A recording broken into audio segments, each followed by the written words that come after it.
Okay, we'll we'll call the meeting to order, and today will be our another set of hearings under Standing Order 83-1, pre-budget consultations in advance of the 2019 budget.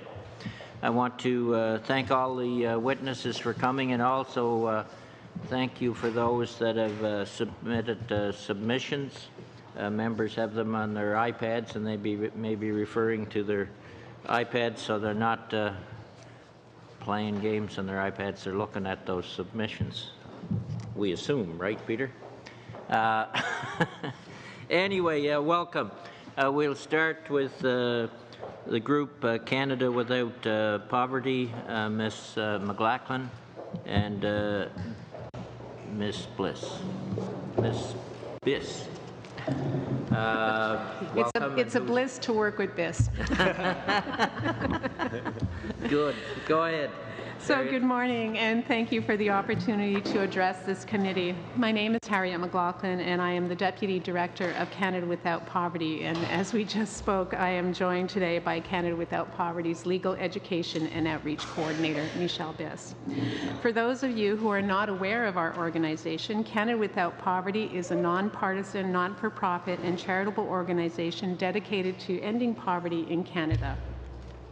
For nearly 50 years, Canada Without Poverty has been championing the human rights of individuals experiencing poverty, and for our entire existence, our board of directors has been comprised entirely of people with a lived experience of poverty. As this committee knows, to relieve poverty in Canada, we must identify and address systemic discrimination against people in poverty, and the best way to do so is by hearing directly by those with the lived experience. We approach poverty from the perspective that as a signatory to the Sustainable Development Goals, International Covenant on Economic, Social and Cultural Rights, and other human rights treaties, Canada is obliged under an international human rights law to meet the rights to housing, food, work, health, and an adequate standard of living. It will come as no surprise to those on this committee that poverty is a significant problem in Canada. Consider the numbers. According to the low-income measure, 4.8 million people live in poverty, including 1.2 million children. Poverty, homelessness, and food insecurity disproportionately impact marginalized groups across the country, particularly persons with disabilities, single parents, women, racialized persons, and Indigenous peoples, and LGBTQ2S youth. You are also no doubt aware that high levels of poverty, food insecurity, and inadequate housing significantly impede Canada's economic growth. Social economic disparities account for 20% of total annual health cost spending, and poverty has been consistently linked with poorer health, higher health care costs, greater demands on social and community services, reduced productivity, and diminished educational and economic activity and output. Eradicating poverty is key to strengthening the Canadian economy and increasing competitiveness. It is also crucial to advancing gender equality and women's empowerment, central pillars of Canada's G7 presidency. As the government considers a senior engagement strategy between civil society and Indigenous groups to ensure that we adhere to our obligations under international covenants, we urge this committee to take very seriously the need for a robust democracy. We recommend 3 immediate steps the government can take to embrace inclusion and innovation in Budget 2019. Firstly, in keeping with the United Nations Sustainable Development Goals, as well as recommendations from many United Nations treaty bodies and the Universal Periodic Review, we recommend that Canada prioritize its first poverty strategy, Opportunity for All, in all levels of decision-making. Building on the government's announcement in August 2018, we recommend that this strategy be backed by investment in Budget 2019. Additionally, this strategy should be supported by human rights-based legislation that is tabled this autumn and develop claiming mechanisms for systemic discrimination for people living in poverty. Secondly, we recommend the Budget 2019 develop a national affordable childcare framework to establish human rights standards for all levels of government, which includes an increase of federal spending on childcare with the ultimate goal of achieving the international benchmark of spending at least 1% of gross domestic product on early childhood education and care by 2020. Number 3. While this government has at times lauded the value of Canada's civil society organizations at events like the W7, the on-the-ground reality is that organizations led by women, particularly those from marginalized communities, who do essential work for underserved groups, face significant funding and resource challenges. Therefore, we recommend that Canada invest in women's grassroots organizations to ensure inclusivity and a more robust civil society.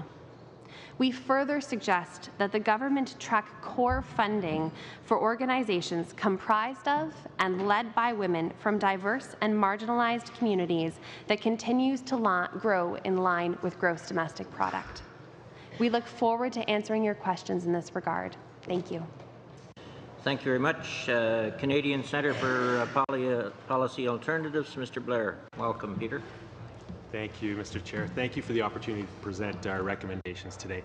The Canadian Centre for Policy Alternatives is Canada's leading progressive policy research institute.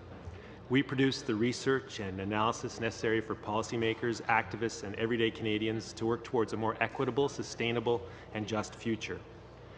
According to the big business lobby, the most pressing threats to Canada going into 2019 come from uncertainty in our trade relationship and our relative tax competitiveness with the United States, and the effects of burdensome regulations on lagging productivity. But are these really the biggest challenges facing Canada today? The reality is this: Canadian economic competitiveness is threatened far less by corporate tax and regulatory changes south of the border than it is by climate change, persistent inequality, and dramatically underfunded public services and social programs. Canada stays a desirable place to do business to the extent we have a healthy, well-educated population, a skilled workforce, a cohesive society, and livable communities. We can improve our competitiveness by continuing to invest in our people and our communities. Let me highlight a few key recommendations from the alternative federal budget, which we released yesterday. First, given the changing nature of work and a fast-evolving economy, this budget needs to make lifelong investments in Canadians to set them up for success. Employment insurance needs a fundamental rethink to address a changing labour market and income inequality. Setting a universal EI entrance requirement of 360 hours makes sense given the prevalence of part-time and precarious work, as does a minimum benefits floor and doubling the length of EI sick leave. Nous avons besoin d'un nouvel encadrement politique. We need a new policy framework for post-secondary education that expands access to higher education and training by eliminating tuition fees. And we need to correct Canada's relative underinvestment in skilled trades, apprenticeships, and adult education. Competitiveness depends on the resilience of Canadian communities and workers in the face of climate change and stronger action to lower emissions. Canada needs a national decarbonization strategy to meet our Paris Agreement commitments and to future-proof our economy. A strategic investment of $1 billion in training could ensure a supply of skilled workers for new jobs in the clean economy. And a sustainable infrastructure transformation fund would inject $6 billion into high-speed rail, clean electricity, and other key infrastructure. Third, the budget needs to invest in public services which support a high quality of life and a well-functioning economy. Here are two. The last budget's commitment to pharmacare is a historic opportunity. Canada's current multi-payer drug coverage is among the most expensive in the world. Implementing a national universal single-payer pharmacare plan could create annual savings of up to $11.5 billion across the entire economy. La plupart des pays dépensent au moins 1% de leur PNB. Most countries spend at least 1% of GDP on childcare, but Canada trails at 0.3%. No government serious about gender equality or economic growth can stall on this priority. These are just a few examples of how Canada can become a more competitive and healthier society while being at the same time more equitable, but they can't be achieved without revenue. These targets cannot be achieved without funding. Compromise the fiscal health of government. Federal revenues are now at 14.4% of GDP, much lower than the 50-year average of 16.4%. That 2% gap represents a loss of $46 billion in 2019 alone. Canada does not have a spending problem, it has a revenue problem. The crackdown on corporate tax evasion and tax dodging must continue, and it is well past time to close expensive tax loopholes that benefit mainly the wealthiest income earners, including the stock option deduction and preferential taxation of capital gains. There are options for Canada, and we can afford to act on them. The choices we make today to tackle inequality, implement universal pharmacare, and act on catastrophic climate change will determine the sustainability of our society and economy for years to come. Thank you. Canadian Museums Association, Mr. Akviti, the Executive Director, and Mr. Laidler, Museums Foundation of Canada. Welcome. Bonjour, monsieur. Madame, c'est John Mack. Good morning. My name is John McAvity. I'm Director General of the Canadian Museums Association. Bob Laidler, he is a volunteer, one of 115,000 volunteers that work in the museum sector. Museums are one of the most important, valuable assets which unite Canadians. They support Canada on the world stage and build a better nation at home. However, this sector has suffered from numerous funding cuts over the years. Canada is home to approximately 2,600 not-for-profit museums, galleries, science centres, and related institutions. They attract over 75 million in attendance each year, and that attendance is going up by some 10%. The tragic fire at the National Museum in Brazil caught the world's attention. Neglected and underfunded for years, this tragedy forced the government to move quickly due to the public's outcry. That outcry was loud and fierce over the neglect of this precious institution. The question is, could this happen in Canada? Yes, it certainly could and has happened in the recent past. There are numerous cases where museums were damaged by fire, floods, and high winds, and we can inform you of these during the question period. But perhaps the most dramatic one was the collapse of the roof at the Grand Prairie Art Gallery in 2006.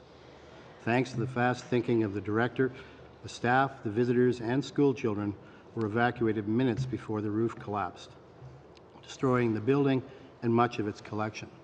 This was a designated heritage site.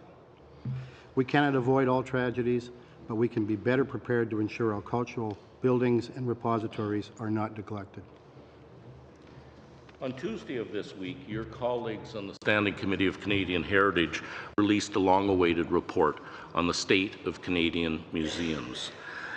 It took 2 years to complete and contains 15 very significant recommendations to move forward and address the issues of the museum sector. We urge you to take these recommendations into consideration for Budget 2019. Their recommendations are in fact very parallel to the ones that we have made to you in our brief. According to the Department of Canadian Heritage, some 38% of museums are in poor or out-of-date buildings. Leaky roofs, improper or out-of-date fire systems, inadequate environmental controls abound. In addition, lack of federal leadership in the sector has resulted in many other issues, including a serious decline in scholarship, care of collections, conservation, and many other back-of-house responsibilities. Museums are not just about the collections of valuable artifacts, works of art, and specimens. They are far more than that. They are about building a better society and nation. In short, these institutions bring out the best in people. Museums are at the heart of Canada and their communities. They welcome everyone and address contemporary issues through an historical lens, and vice versa. They bring people together and build awareness, appreciation, and understanding. Museums contribute to the economy and the tourism industry. Over 60% of all our international visitors attend museums. Museums are catalysts for creative hubs, a collaborative community buildings upon its ability to stimulate creativity, innovation, business development, and build a culture of success and prosperity. The CMA is named in the TRC Call to Action number 67, which calls for the complete review of museum practices and policies. We have established a special reconciliation council composed of 15 respected individuals with a majority of Indigenous descent to address this review. In addition, before the House is Bill C-391, which calls for a national strategy on repatriation. We have supplemented a comprehensive brief to you based on extensive consultations. These are based on several main pillars of support: reconciliation, digitization, social inclusion, diversity, and financial stability. Federal funding for museums has declined significantly over 6 years later. That budget is about $6 million less than in 1972. If it had kept pace with inflation, it would be at approximately $40 million today. That program is underfunded, out of date, difficult to access, and is unable to meet the needs of the sector. There is a serious decline in research, conservation, traveling exhibitions at our museums. In addition, valuable support agencies such as the Canadian Conservation Institute and the Canadian Heritage Information Network has suffered major losses in funding. In the meanwhile, the federal government has done an impressive job on many of the needs of the arts sector, such as the CBC, Radio-Canada, the Canada Council for the Arts, the National Arts Centre, the film industry, among others. Museums have not been addressed for many years, and it's time to do so now. Thank you very much. Thank you both. Turning to MNP LLP, Ms. Litter, Senior Vice President, and Ms. Drawber. Welcome. Good morning. Chairman and members of the Finance Committee, thank you for inviting us here today. Merci. Let there be no doubt, our economy and our business are facing significant headwinds. Canada's competitive landscape has dramatically changed. Canadian capital and skilled labour are leaving. Foreign investment is on a dangerous downward trend. This is not ideological. This is not partisan. This is our reality. The mandate of this committee is a significant one. It will require meaningful consultation and bold and decisive leadership. We truly appreciate being part of this process. Kim and I are partners with MNP. For the past 60 years, MNP has been dedicated to our clients' success. Today, we proudly serve and respond to the needs of more than 150,000 private enterprise and small businesses and 16,000 farms throughout this country. We are the third largest tax filer in Canada. We are here to present MNP's 10-point Made in Canada action plan for competitiveness and growth. These tax proposals are pragmatic, targeted, and actionable today. Like all of you, MNP believes that the Canadian economy is at its strongest when middle-class families, entrepreneurs, small business, and farmers thrive. It's important to remember that small businesses, those with fewer than 50 employees, contribute 1/3 of our national GDP. We acknowledge tax competitiveness is only one factor that a business will consider when making investment decisions. However, it is a significant one that drives individual behavior. All too often, we consider the tax rate in a vacuum. Taxes paid are a result of two components. The tax rate must be considered in tandem with the computation of income, and our plan looks at both. To address global competitiveness, reduce the combined corporate tax rate from 27% to 20%, 1 point lower than the US, and reduce the combined personal tax rate to below 50%. Increase the top personal tax bracket. The U.S. top rate starts at $500,000, a $300,000 advantage compared to Canada. Increase taxable capital limits to account for inflation. We believe that there's a better way to encourage and support entrepreneurship and balance the risks and rewards of starting a business. The cumulative effect of the tax changes over the last 5 years have left private companies with less incentive to grow their business or even to remain open. To address tax barriers, simplify tax compliance for entrepreneurs and small businesses so that it is fair, predictable, and certain, the tenets of sound tax policy. To increase capital investment, allow for 100% write-off of capital cost allowance on capital asset purchases. To foster entrepreneurship, increase the threshold for passive investments held inside small businesses. Make education more affordable for all families. Allow full tuition credit transfers to parents with children in universities, colleges, and technical schools. Many families need this to send their kids to school. Let's talk about family succession. Currently, family businesses face a bias to sell their business to a third party. This is because there is an inherent double tax on succession to a third party. Succession within a family. This double tax goes away when the business is sold outside the family. To foster entrepreneurship, allow small business rollovers to keep private businesses within the family. Allow families to use their lifetime capital gains exemption in a bona fide succession without harm to the next generation. There have been calls for a death tax or inheritance tax by some. The fact is, Canada already has one. This tax causes hardship for many families as taxes are levied without cash proceeds. We see many families forced to sell. MMP's 10-point action plan is a starting point to achieve tax competitiveness. We urge this committee to recommend a made-in-Canada approach to restore our ability to compete worldwide. Thank you for your leadership and your time. Kim and I look forward to your questions. Thank you very much. Mortgage Professionals Canada, Mr. Taylor, who's the President and CEO, and Mr. Kersner, past Chair, Board of Directors. Welcome. Thank you, Mr. Chair.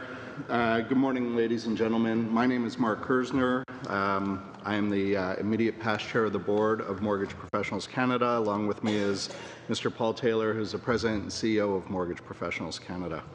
Mortgage Professionals Canada is the national mortgage industry association representing 11,500 individuals and 1,000 companies, including mortgage brokerages, lenders, insurers, and industry service providers. Our members make up the largest and most respected network of mortgage professionals in the country, whose interests we represent to government, regulators, media, and consumers. Together, we are dedicated to maintaining a high standard of industry ethics, consumer protection, and best practices. The mortgage broker channel originates more than 35% of all mortgages in Canada and 55% of mortgages for first-time homebuyers. That equates to approximately $80 billion in annual economic activity. With this diverse and strong membership, we are uniquely positioned to speak to the issues impacting all aspects of the mortgage origination process. We are pleased to lend our collective membership's recommendations for how the 2019 federal budget can ensure Canada's competitiveness and help grow the middle class. We have previously provided a written submission outlining 9 recommendations that, if implemented, would strengthen the middle class, the Canadian economy, and increase competition within the Canadian mortgage market. This morning, we will outline just some of those recommendations. The first is the government should implement an exemption to the Guideline B20 stress test for mortgage holders who have completed and met their obligations of their original mortgage term and who wish to switch to a different lender upon renewal. Additionally, individuals who need to port their mortgage to a different property should also be exempted if no additional funds are required. We propose that a technical adjustment be made for consumers who have a proven history of creditworthiness, evidenced by paying all obligations as agreed through their original mortgage term period, exempting them from stress test qualifications when they port their mortgage or when they renew their mortgage with a different lender.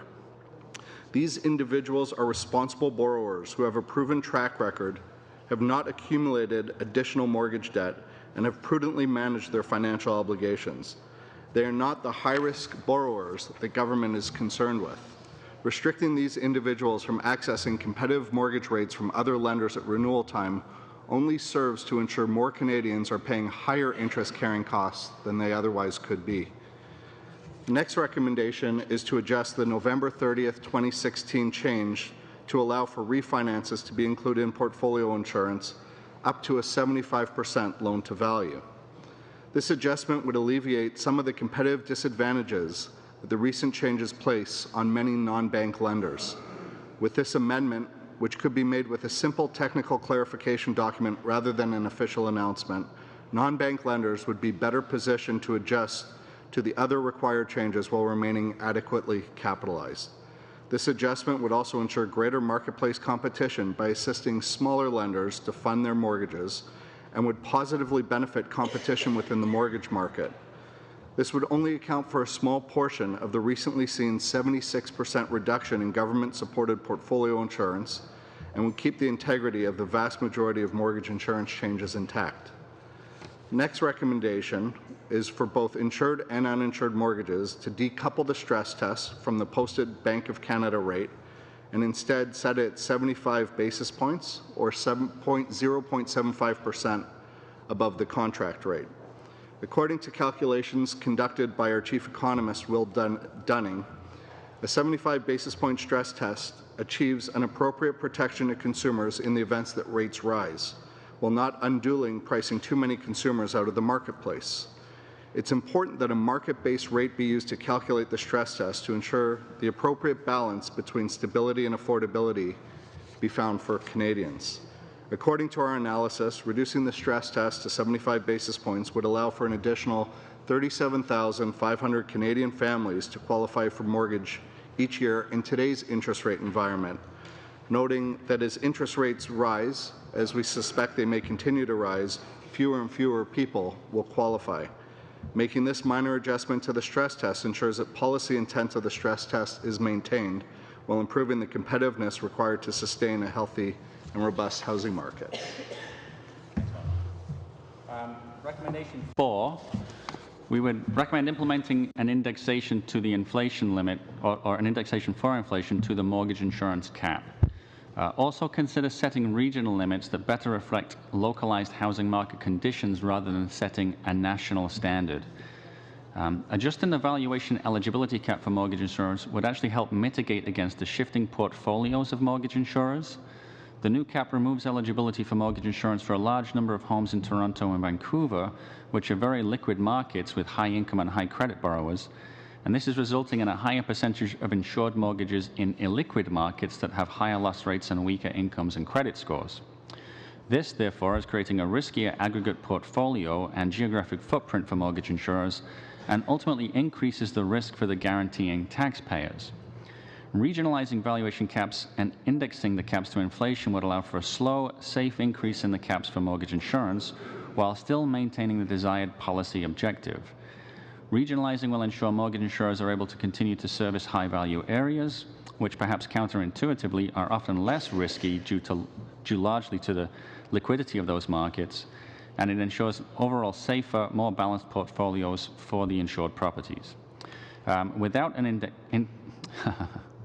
an indexation for inflation, it's harder to say than it sounds, the cap is actually decreasing in real dollars the number of properties that can be insured regardless of what loan-to-value is in place. Recommendation number 5 is to similarly implement an indexation to inflation for the RRSP homebuyers plan limit. Many young Canadians need to save in order to obtain a down payment, many more actually as a result of the recent mortgage insurance changes.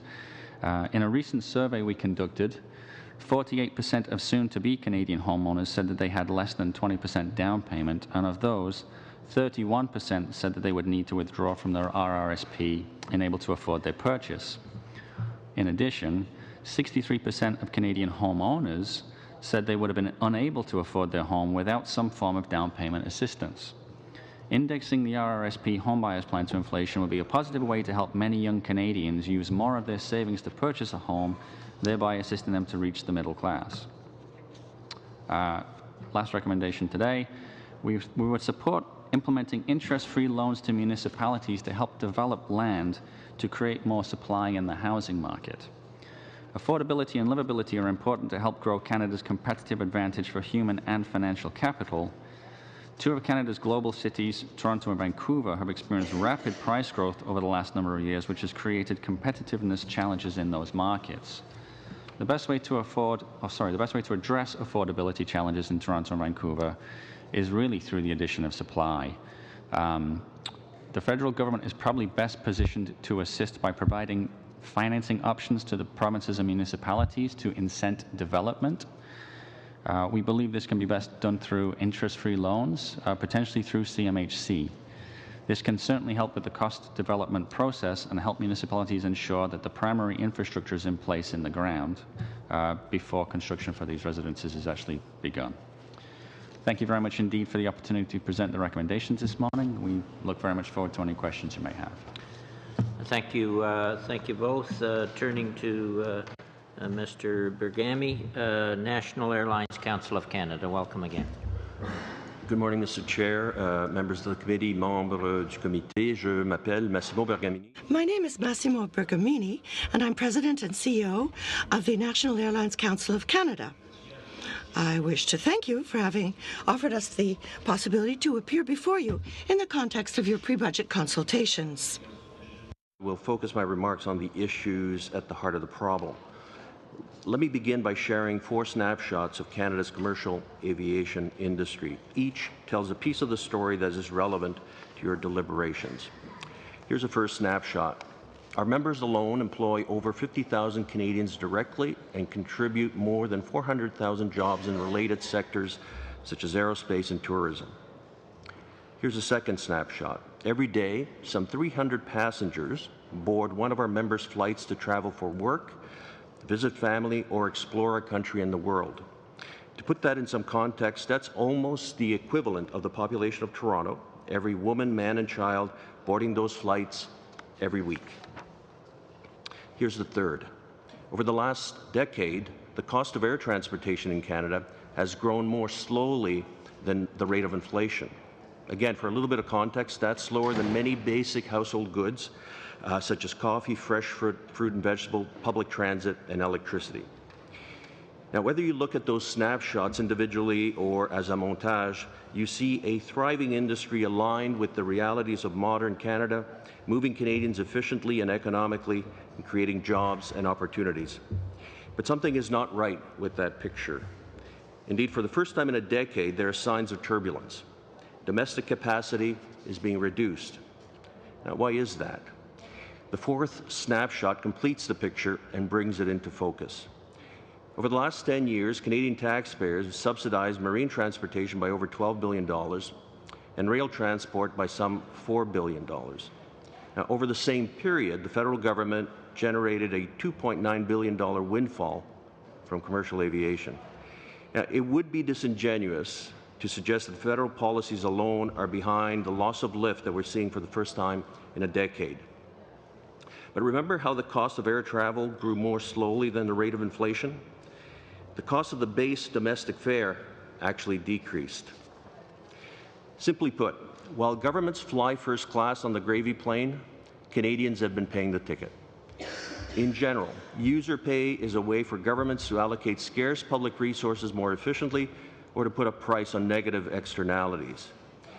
In a country as sparsely populated and as vast as Canada, it would be hard for any government to make a public case that the supply of air transport should be limited. But when it comes to aviation, what we have in Canada is not user pay, it's the imposition of sin taxes.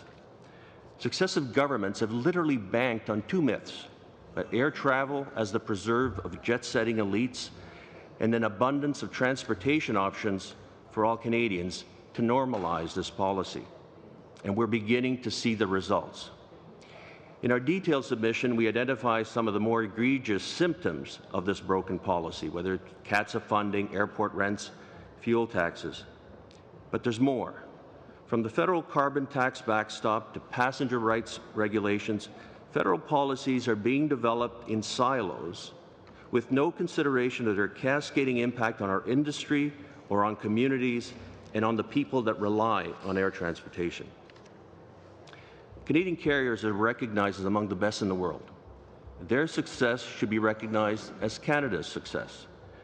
Given the impact Canada's aviation sin tax policy has on individual Canadians, on families, communities, and on the industry that serves them, it is time to replace drag with lift. It is time to stop taxing air travel like a luxury. And to put a fine point on it, it's time to stop the gravy plane. Merci. Thank you all for your presentations. We will have time to go to start with 7-minute rounds. Mr. Sabara. Thank you, Mr. Chair, and welcome everyone. Bienvenue. I'll start off on the without poverty folks and something to the Centre of Policy Alternatives. Our government came out several weeks ago and in our fight to eliminate and reduce inequality, in our fight to ensure that no Canadians and no Canadian children live in poverty, we came out with a national poverty strategy and for the first time set hard targets. And this should be done and always in view holistically. We have the Canada's Workers Benefit, we have the Canada Child Benefit, the 10% increase into the guaranteed income supplement for the most vulnerable seniors, and most of them are single seniors that live in poverty. And also we did a middle class tax cut that benefited 9 million Canadians, among other things. Isn't for the first time in history a government coming out and setting hard targets for reducing poverty a good thing? And can you please comment very briefly on that? I'll let Michelle take this, but for sure, this is historic. David Krall, the senator in 1971, presented a document saying that we have to address poverty, but there's elements of this that are not helpful and that could be improved. So we welcome these improvements that have been put forth, but I'll let Michelle address them. Sure. And that's a great question. Thank you for bringing up the Canadian Poverty Reduction Strategy, because as Harriet mentioned, we're extremely excited about this. This is something that's been called for by civil society for many, many years. And in fact, long before Prime Minister Trudeau issued the mandate letter to Minister Duclos, this is something that civil society was really hoping for. So we absolutely celebrated that announcement in August. But one point I will briefly make, as you asked my answer to be brief, and I know there's many other witnesses. You mentioned the target question, and that's a good one. And one thing I do want to state about that, there was an overall approach within the strategy in invoking the Sustainable Development Goals to reduce poverty by at least 50% by 2030. And what's interesting about this is actually the goal within the Sustainable Development Goals, goal number 1, is to end poverty by 2030. So we were actually very much hoping that the goal that would be articulated in the strategy would be that which we've asked so many other countries to sign on to within the Sustainable Development Goals. It is true that the sub-goal 1.2 is to reduce poverty by at least 50%. That's absolutely right. But we were very much hoping that that would go a little bit further. There are some really excellent pieces within that Canadian poverty strategy. We are hoping very much that the government will continue to go further, and in particular will ensure that this strategy, and this is so mindful considering that we're talking about Budget 2019, that adequate investment will accompany the strategy, because of course in the announcement in August we didn't see any new policy or funding. Thank you. I'll leave it at that, because I do want to move on to the other witnesses. One thing I'd point out, if you even look at globally, poverty rates are at their lowest on record, and they're falling, and it's really important that we get the message out there that actually the poverty rate is going down. A lot of them in Canada and globally, worldwide, the global economy is actually doing quite well, and people are benefiting. To Kim and Am, thank you for coming. Again, great to see you. Your 10-point action plan, our study is based on competitiveness. That's the theme that we're going for. And yes, the U.S. came out with a number of fiscal measures earlier this year. I think Bank of Montreal called it Christmas time for U.S. corporations and taxpayers. I think that was the name. I've looked at your list of recommendations, and if I can zero in on 2 or 3 of them, the accelerated capital cost allowance, that measure, and I'll use the numbers, number 8 on small businesses, number 5 on full tuition credit transfers to parents of children in post-secondary, and the capital cost allowance. Looking at those 3 measures, how how important or powerful would they be for competitiveness and getting firms to invest in our economy?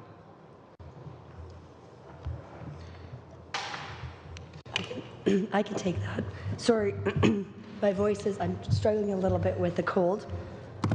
So firstly, for the accelerated CCA, we believe strongly that this would be an important consideration for government at this point in time. It would allow Canadian businesses to replace their property. It would allow them to increase their efficiencies. It would allow them to remain competitive with their counterparts in the USA.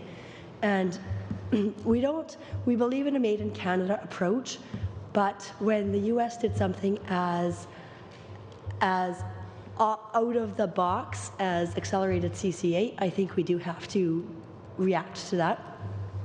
As far as the small business rollovers, we believe this is a very important aspect for Canadian business if we want to keep Canadian business within the families. Currently, there is a bias against transitioning within a family, and there is an inherent double tax. So the parent will pay tax, the child will pay tax on the exact same value. And we think that one way to ensure that we can keep our businesses competitive and keep them within the family is to allow for a rollover. And the third one you brought up was the tuition credit. So many families in Canada rely on the tuition credits to help fund the cost of education. With that, currently, a child can transfer only $5,000 to the parent. We believe that that should be to the maximum of the tuition that is being paid and the education credits. We also believe that education credit should be reintroduced. It got removed in a recent budget, and that is a big part of helping fund the cost of education. It creates an educated workforce and helps with Canada's competitiveness. Okay. To Paul and Mark, great to see you again. The two comments you had about the stress test rate, the posted rate. Look, housing affordability is a big thing. It's a big thing for millennials. It's the #1 rated issue for millennials and first-time home buyers. The stress test that currently has on, if you can comment on that briefly. And in terms of the market dynamics, the technical issue, when you go to renew your mortgage, not refinance, but renew your mortgage, the ability to go to another lender without having to incur the stress test. How important is that for consumer choice and competition? Thanks very much indeed for the question. The stress test is a 2% rate currently above posted. I'm oversimplifying it, but essentially if a contract is issued for 5-year term today at around a 3.5%, people have to qualify at a 5.5% rate.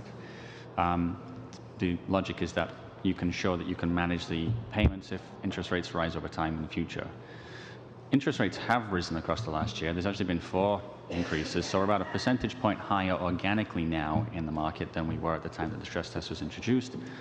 And the longer the stress test stays in place without some adjustment, the more people you're actually pushing out of the marketplace.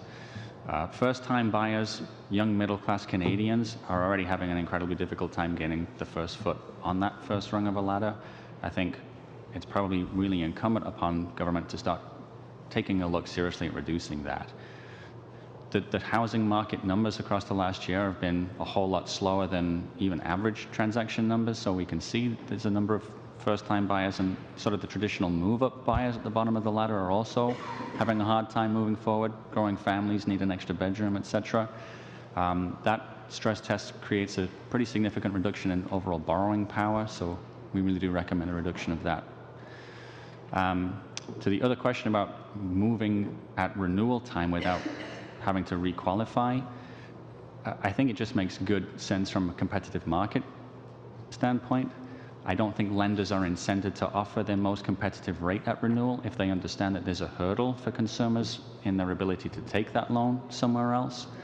And I mean, we see, Mark can probably comment firsthand, that oftentimes it's advantageous to an individual to take that mortgage to a different lender at that 5-year point. So I think the policy, while well-intentioned to ensure that people didn't get sort of stuck, has actually had the reverse effect and trapped a few people in higher interest rate than they otherwise would have. Thank you. Thank you, everyone. Mr. Richards. Good. Thank you. Appreciate you all being here. I'll try to get some questions in for at least a few of you here. I'll start with MNP. You have provided us here with 10 recommendations, a 10-point action plan for competitiveness and stimulating growth, and I think that's a very key area for there to be recommendations made in. So we thank you for that. What we've kind of heard, or what I've heard many times at least anyway, is that while Canada seems to be going one direction in terms of sort of moving towards more regulation, more taxation, we're seeing our neighbor and our biggest, I guess, competitor and ally in the United States kind of going in the opposite direction. There seems to be less taxation, less regulation, and therefore there seems to be a lot of people who are looking, business owners that are looking at, if it's a possibility for them, moving businesses into the United States, away from Canada, which takes jobs away from Canada into the United States as well, obviously. So I wanted to just, I guess, first of all, get your comment on that. Do you see that phenomenon occurring? And do you believe that the plan that you've put forward here will have some impact on reducing that flee from Canada to the United States? And will it make us, I guess, more competitive against the United States? So for your first question, do we see our clients considering moving and or moving to the United States? We absolutely do. We see businesses currently, we're dealing with, there's a cumulative effect of a lot of changes over the last, let's say, 5 years that have made it harder to compete in Canada. And some of those are regulation, some of those are tax motivated. We have clients right now that are moving manufacturing operations south of the border.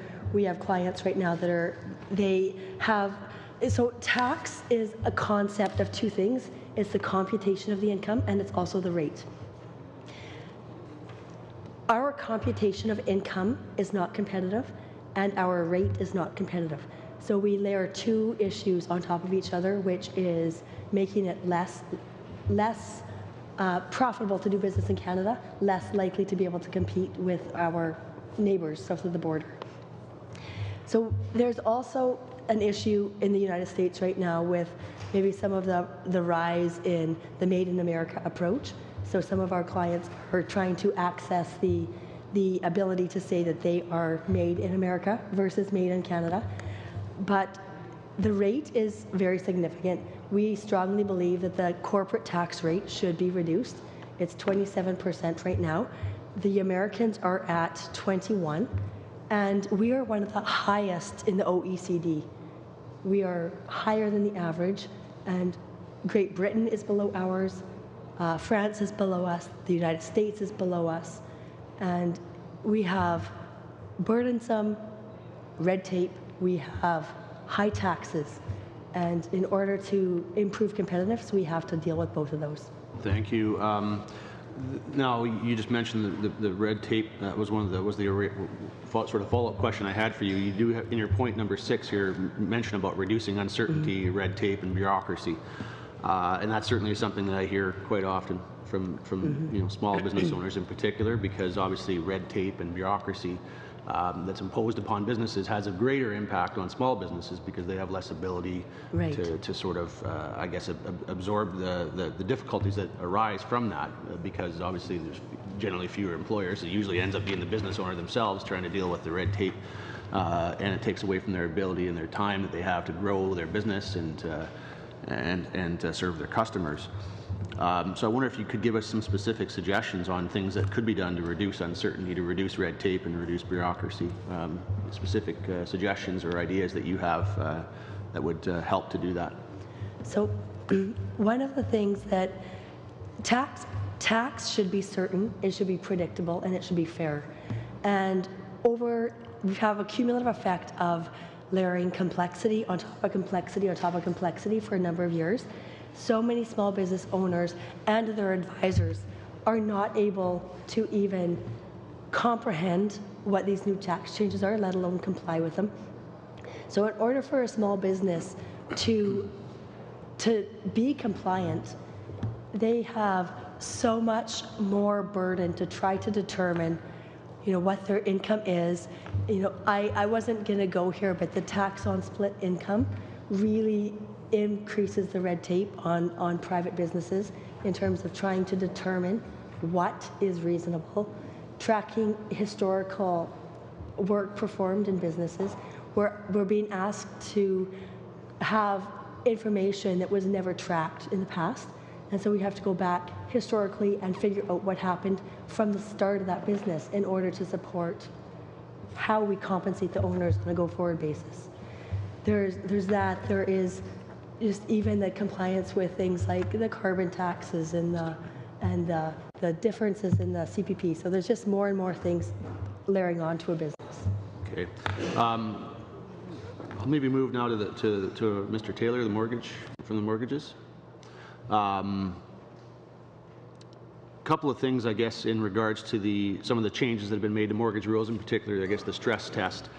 I've heard, some pretty significant estimates in terms of the number of people it's sort of potentially taking out of the ability to have home ownership, and also the effect it's had. I mean, you're essentially making sort of policy. This government's been making policy for dealing with 2 cities in Canada, and it affects the markets in every other part of the country as well. And we're seeing, softening housing markets and, prices going down, and it's becoming very difficult for people, I think about my province, Alberta, where people are struggling right now, and some people are having to try and sell a home, but they're going to have to try and sell it at a loss as a result, because it's softening things up. So I wonder if you could just comment on that impact, if you've seen that impact as well in terms of the number of people being able to enter the market, and if it's having an effect on prices in places where it obviously wasn't intended to. Sure. I think anybody that's been paying attention actually to real estate transactions will see that there's been a pretty significant fall off in that since the beginning of the year when the uninsured stress test was introduced. We're really quite concerned that it really does disproportionately affect first-time buyers and younger Canadians. So from a long-term economic health of the country perspective, if we're not enabling folks to start to build equity early on, then a decade from now, the average balance sheet of the Canadian is going to be a whole lot worse off. That's not really going to be a great news story for us. I think it's really incumbent upon government to take a look at the fact that interest rates have risen as well since the time that this stress test has been introduced, which organically will push some people out of the marketplace. So we're almost doubling down on the impact of some of these increases. I understand that there is concern about debt-to-income ratios and things, but I think it's also really important to make a clear distinction between debt that's used with an asset to secure it behind it versus things that are sort of not secured and therefore much more discretionary. There's also no crisis, really. The arrears rates on mortgages were at 23, 24 basis points, so in real clear numbers, 23 or 24 out of 10,000 homeowners were behind on their mortgage payments. I feel like we've put protections in place to make sure that we have a stable financial system, which is, of course, a laudable goal, but we seem to have lost sight a little bit about the overall health of the middle-class Canadian that we're trying to support longer term. Do you have a comment on that, Mark? Thank you. Well, Mr. Julian, 7 minutes, roughly. Thanks, Mr. Chair. Thanks to all witnesses providing us with important contributions for the pre-budget report. I wanted to start with Ms. Bliss and Ms. McLaughlin. Thank you for your very, very important presentation. It's shocking to me that we're looking at 4.8 million Canadians living in poverty. I know in my area, in Westminster Burnaby, we're seeing increasing poverty, largely linked to an inability to provide for housing. And Jagmeet Singh, our national leader, and myself hosted a round table in Burnaby last Friday with organizations that are trying desperately to keep the roof over the heads of their clients. And we met a number of people that are on the verge of homelessness, including one, Edward. He's a senior citizen, worked all his life as a tradesperson, has a modest pension, and the pension just does not keep up with the cost of housing. And he said to me, every morning I go online trying to find desperately trying to find an affordable place to live, and I am competing with hundreds of other people that are doing the same thing. And if there's something posted online that's over an hour old, I know it's already been taken. And in 11 days now, Edward will be homeless, because despite the fact that he's been searching for weeks, he's been unable to find affordable housing. So I'd like to ask you what role the housing crisis, the homelessness crisis that we're facing in this country is playing in that massive amount of Canadians that are living in poverty. And you specifically talk about an adequate level of investment in budget 2019. I think it would be very helpful to this committee if you gave us figures. What would be your expectation? We've got this crisis in this country. We have to deal with it. We can't wait for years and years. How best would the federal government be showing that it is actually serious about poverty reduction in budget 2019? What are the amounts? Where are the investments? Where would they need to go? Thank you for that question. And the housing crisis is one, I think, that's really in mind for many living in poverty in Canada. And for the numbers piece, I'll turn it over to Peter. I'll give him a heads up about that because we contributed also to the alternative federal budget, and he has some really sharp numbers for you. That being said, one piece I really wanted to address here is this issue that people who experience homelessness, when they experience it, when we see these violations of their rights, the systemic discrimination, they have nowhere to go. We do not, so thus far, have a claiming mechanism in Canada for those who are experiencing homelessness. There's nowhere to go. But there is a real opportunity here, and I'll flag this for this committee. Within the National Housing Strategy, currently legislation is being considered to accompany the National Housing Strategy. We're really hoping to see a system where we can have a federal advocate have power, have autonomy, be adequately funded, and be independent from the government to be able to investigate really big issues of systemic discrimination. As we see growing financialization of housing across the country in cities like Vancouver and Toronto and others, as we see growing groups of marginalized groups experiencing homelessness and inadequate housing, it's really critical that they have someone to go speak to when issues of systemic discrimination exist. So there is a real opportunity here. There's a lot of talk about human rights within the National Housing Strategy that we as an organization are very excited about, and we're hoping that that legislation that will be tabled accompanying the National Housing Strategy is going to really take seriously the role of accountability through the federal housing advocate. But on the numbers issue, I will pass over to Peter, who is our expert. Mr. Chair. If I might, before we go to Mr. Byer, because I was also going to ask him a question, so I'll let him answer both what you've referred him to, but also the issue around competitiveness in the Canadian economy.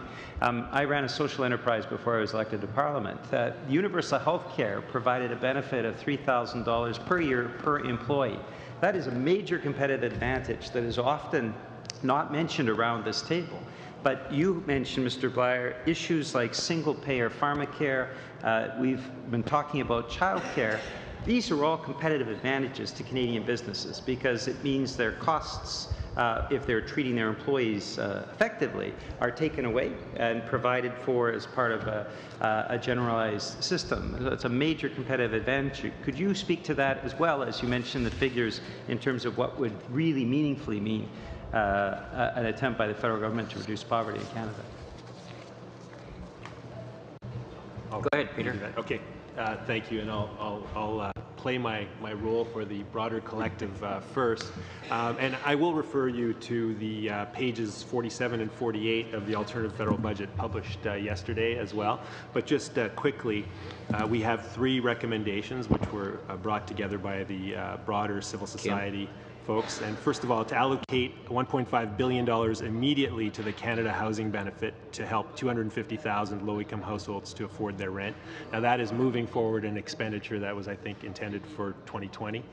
enhancing the National Housing Co-Investment Fund with an additional $1 billion in grant money for new builds, and allocating $1 billion annually to build new supportive housing for vulnerable populations. So those are very explicit, clear recommendations for immediate action on housing.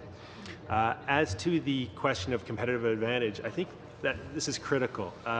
Any discussion of competitiveness can go down at least two different tracks. And going down one track, and there are values, I think, and choices involved here. Back to the competitive advantage of Medicare and other social programs. It is absolutely true. For example, let's look at the automobile industry in this country. Do we believe that we would have been able to thrive over decades without the competitive advantage that Medicare provided in the context of the development of the Canadian automobile industry? Certainly going forward, we have to remember that lesson and understand that building that kind of infrastructure, that kind of social infrastructure, is critical to competitive advantage.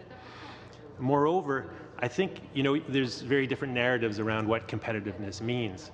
And for me, a fundamental question is about values and choices and what you're willing to accept, what you're willing to externalize from that viewpoint. Are you willing to leave poverty, exclusion, and inequality, for example, as externalities, and make decisions around tax policy irregardless?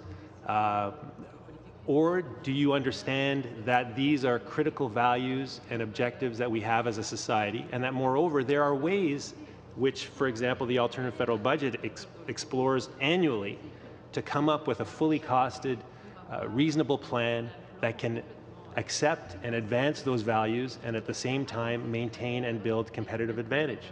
So it's really a question of values and choices that one has to make, in addition to the very clear competitive advantages that come from, explicitly Medicare and a future pharmacare program, but many other social programs as well.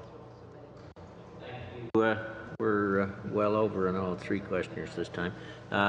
Just a quick question on the alternative budget. Can you send a copy of that to the clerk, or do we go to your website? Clerk?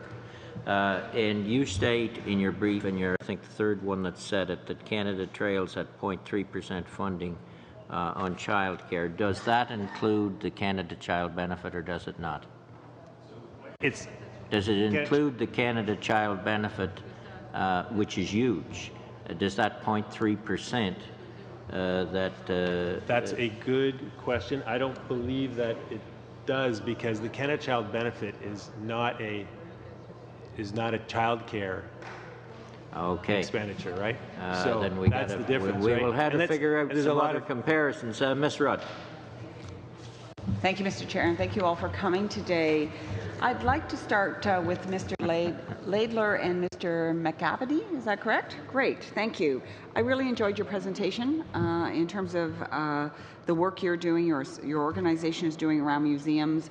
It's something as a young country I don't think we've necessarily been laser focused on for what it sounds like a good number of years. I'd like you to expand a little bit on your thinking around one of your recommendations, which was around the matching dollars. Could you expand a little bit about that, please? Delighted to. We've made a proposal for a number of years that a way to increase stability of our institutions and to raise private sector support, and I mean money or securities, not donations of works of art, would be to provide a matching mechanism. Currently, there is a program quite similar, but museums are excluded from it by the Department of Canadian Heritage. However, that is for matching to go into endowments. Our preferred route would be to have a program that would be an incentive to encourage philanthropy in this country in donations to priority projects that the museum or gallery itself could identify. And we would very much welcome your support. I know that was a recommendation made last year. However, it was to endowments, and it did not make the federal budget. And could you, how many, I think you gave the number, and I during your presentation, but I missed it. How many people does the museum broadly across the country, do museums employ, as well as the number of volunteers? There are about 36,000 employees in museums and 115,000 volunteers. Another point on your earlier question. Donations currently are about 10% at museums. We believe a matching donation can take that up to 20%. In the United States, it's closer to 40%.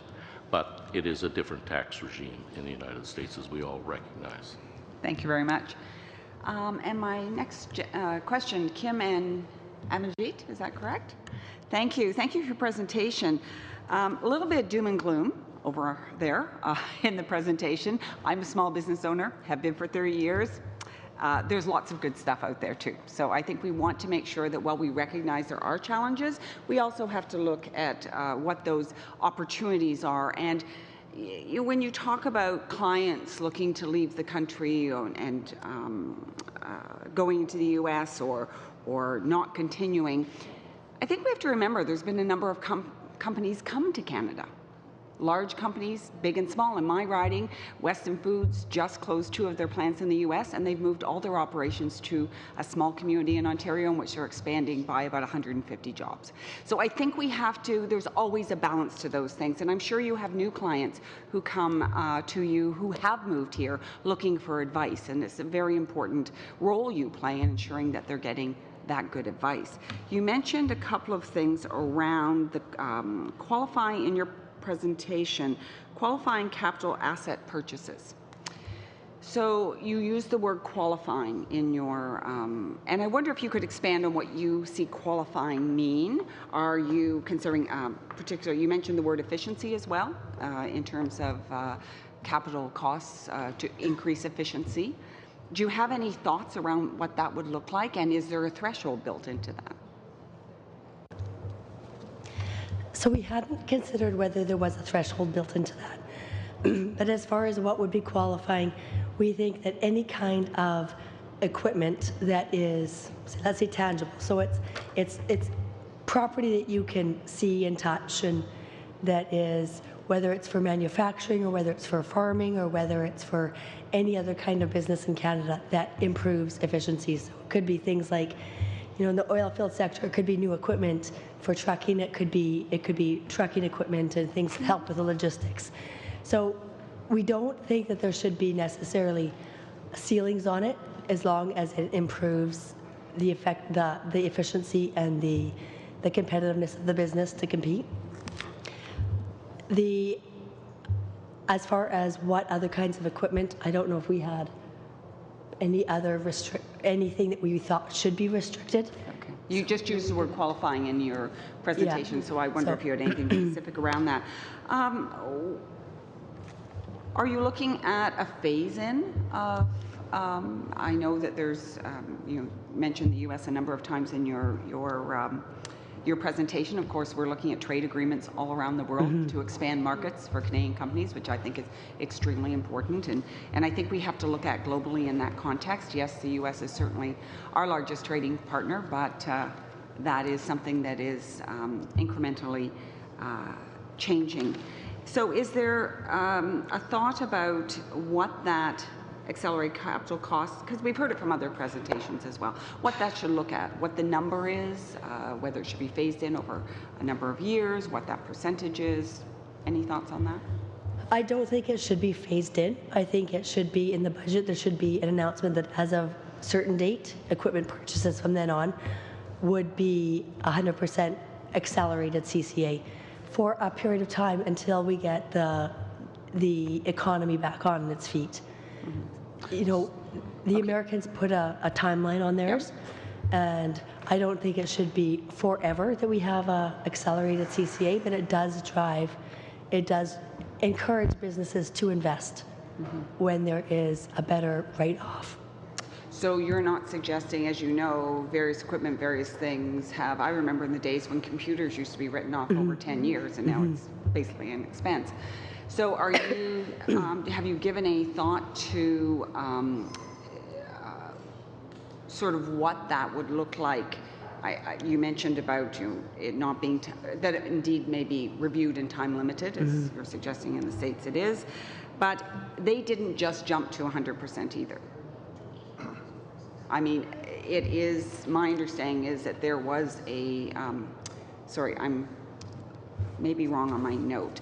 They went from, did they not go from a 500 to a million, 500,000 to a million? We're going to check the notes. That's okay. We'll come back to that. I guess my other question to you would be, what do you see the trade agreements? What do you see the opportunities are within the trade agreements for your clients and for small businesses generally across Canada? That's a good question. I think that whenever we do have any kind of trade agreement that encourages Canadian businesses to be able to export abroad, that's always a great thing. It helps a lot of the exporter businesses. There is, we do have a lot of our clients, we see them in, in oil field services and in agriculture and things, those kinds of industries, and some of them are having trouble getting their products to market abroad, and so when we have a a product that we have one buyer for, we do tend to have problems. We also have problems having some of our farmers have their grain tied up in the elevators for a long period of time because they can't get it transported on rail. So thank you. I think we're done. Leave it there. Turning to Mr. McColman, we'll have to go to 4 minutes to get the next 4 questions on. We were a little too liberal in the first round, Phil, but go ahead. That is often the case. Often the case, especially with this Go chair. ahead. Thank you, Mr. Chair. Just some context and full disclosure. Spent the summer meeting with many businesses in my riding. I've come from a heavily proud industrial community called Brantford, Ontario, and 2 of them, the major 6 of them, who would employ somewhere around 2,000 people in total. 2 of them have gone on the national news saying they're on the precipice of either going bankrupt or moving to the United States. I'll give you the names of the company because they are on record, public record. Patriot Forge in Brantford, one of the largest forging company of specialty forging, employs approximately 400 people. Gem Manufacturing does metal strapping, and they have a workforce of just under 100. And both of those owners have been at committee over the summer here in Ottawa or have been profiled on national media. So it is real. And I'll give you an example. The industry I was in, I had my own business for 30 years, close to just under 30 years, in the construction and development business. The price of a new, and I was on your side as president of Ontario Home Builders in 1992-93. The price today of a new home, when the keys are handed over by the builder to the new owner of her home, 35 to 45% of the price of the home is government taxation or red tape or approvals process fees. The price of a new home. People talk about affordability of a new home. The governments at all levels, all 3 levels, is taking, in some jurisdictions, up to 45% of the price of that home. And I want to talk to the mortgage people about this, because everyone cries about affordability, and you had mentioned entry-level buyers and the effects of the price of the home and the affordability of the home being distorted by 2 major markets in this country. Hence, we get the rules that affect communities like mine of 100,000 people and put small builders like me, 20 employees, out of business. So what's your thoughts, or has your association ever dealt with the fact of the makeup of a price of a home? Let's say 35, 40%, 45% being government-imposed costs that end up in the consumer paying at the end of the day. Remember, all the other costs, the land, the materials, the labor, everything else is the other 55 to 65%. What are your thoughts on that? Thank you very much indeed for the question. So the recommendation that we're making regarding providing interest-free loans to municipalities actually, to a degree, ties into this. I think that there's been an awful lot of measures that have been implemented that are essentially trying to tamp down demand, when the answer to the problem in Toronto and Vancouver is probably adding supply. The only way to make sure that you mitigate prices in just those 2 regions is to ensure that there's enough places for the number of people coming into the cities to live. I understand that the cost to even put pipe in the ground to make some of the property that is earmarked as residential land through the City of Toronto is very high. And so I think that the City is probably trying to get some money to allow them even to begin that development. If there was a mechanism to help funding that might offset that, certainly those costs need to be examined, though. We spend an awful lot of time in discussion with Canadian Home Builders Association as well, and when we're considering our strategies around these things, those costs are very, very high. Can I also refer to 2008 to 2012 when we were dealing with the subprime mortgage situation in the United States, fueling being the impetus of a global recession that this country went through, relatively unscathed. I worked very closely with the finance minister during those years, Mr. Flaherty, and Mr. Flaherty came out with policies and watched housing, watched mortgage levels, and in fact restricted mortgage levels during that period of time as well. This government has seen to take them further for the protection of, say, a subprime mortgage collapse in Canada. Is that something that you have ever seen on the horizon for Canada or would see in the future? You want to take that one? Guys, fairly quick answer. We see the markets as two completely separate markets. We believe that prudent measures taken 10 years ago and taken recently are important to ensure the sustainability and the confidence in the Canadian housing markets.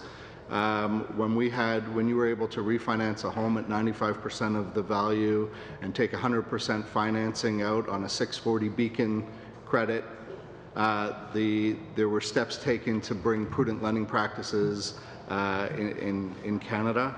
Our recommendations here are to tweak the most recent recommendations to ensure that Canadians have the opportunity to afford to get into the housing market. We think some of the changes here are keeping too many Canadians out of the housing market who would otherwise be very prudent lenders. The arrears rates are very low, portfolios are performing well, credit scores for homeowners have gone up and up and up each and every year. So we don't see the correlation between what's happened in the Canadian market and what happened in the U.S. market 10 years ago. We see the lending atmosphere completely different. The arrears rates there were 8, 9, 10%. As Mr. Taylor mentioned here, we're under 0.25% at 90 days arrears right now. So what we're advocating for is to have the opportunity to get more Canadians into the housing market prudently, which we also believe will help with affordability as well, because right now we've got a lot of those Canadians who are staying either in the basement of mom and dad or renting, which further takes out stock from the rental pools, tightens up the vacancy markets and rentals, and has an impact on affordable housing there as well. Fergus. Thank you, Mr. Chairman. I wish to thank all of the witnesses who have appeared before us today. Very kind of you to have come to participate in our pre-budget consultations. My first question will be for Mr. Blyer from the Canadian Centre for Policy Alternatives. I first of all would like to congratulate you and your centre, because for years I've been following your analysis of the federal budget, and more often than not, you were always right on track with regard to your predictions for deficits during the Harper years. With regard to your third recommendation, where you indicate that we should use funds taken from the cost or the price of pollution, the carbon tax, to depollute our activities, well, I have two questions. The first is rather general. Why does the CCPA believe it's important that there should be a tax on pollution, a price on pollution? Could you explain that to us? Why do you believe that the imposition of a price on pollution will help economies become more efficient and greener? Thank you. And thank you for your support over the years. I hope that our predictions will be as clear and precise during this federal government. There's a problem with the sound. There's an echo.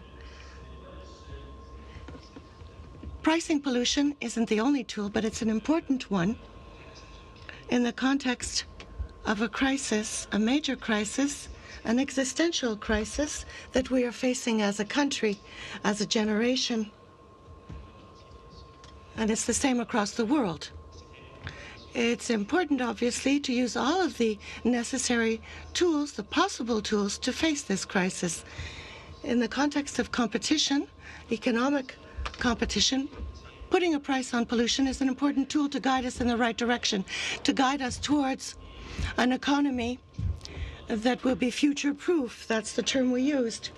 That is future-proof, that will protect us in the future and allow us to have a livable society, livable communities,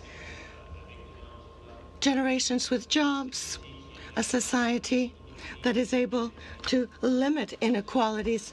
All of this can only be done in the context of a climate crisis if we adopt policies and adapt the economy, taking into account the fact that we must reduce pollution. So a price is an important tool in this strategy, this existential strategy, of course. The interpreter would like to say that there's an echo. I'm hearing my own voice as I interpret, so it's very difficult. Mr. Poilievre. Thank you. My questions are for the witnesses from MNP. Do you have anecdotes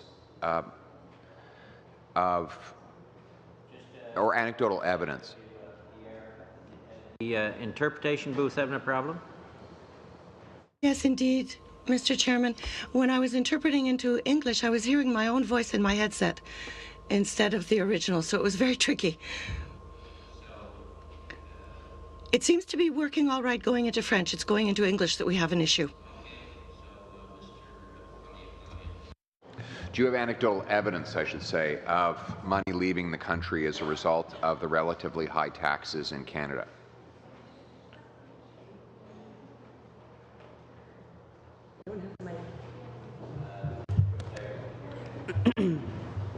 We do. We have anecdotal evidence of money leaving the country from clients. We also have anecdotal evidence of foreign investment not coming in. So we do, and we've had clients that have left. We have had clients, I've had clients in my office that said, every option is on the table. So are we going to stay in Canada or not? Are we going to, where in the world are we going to set up business? We've had people looking at emigrating. There's people that have immigrated. We have doctors looking at, the options are such that maybe it makes more sense for them to go and practice down in the United States or somewhere else. So it's happening all the time.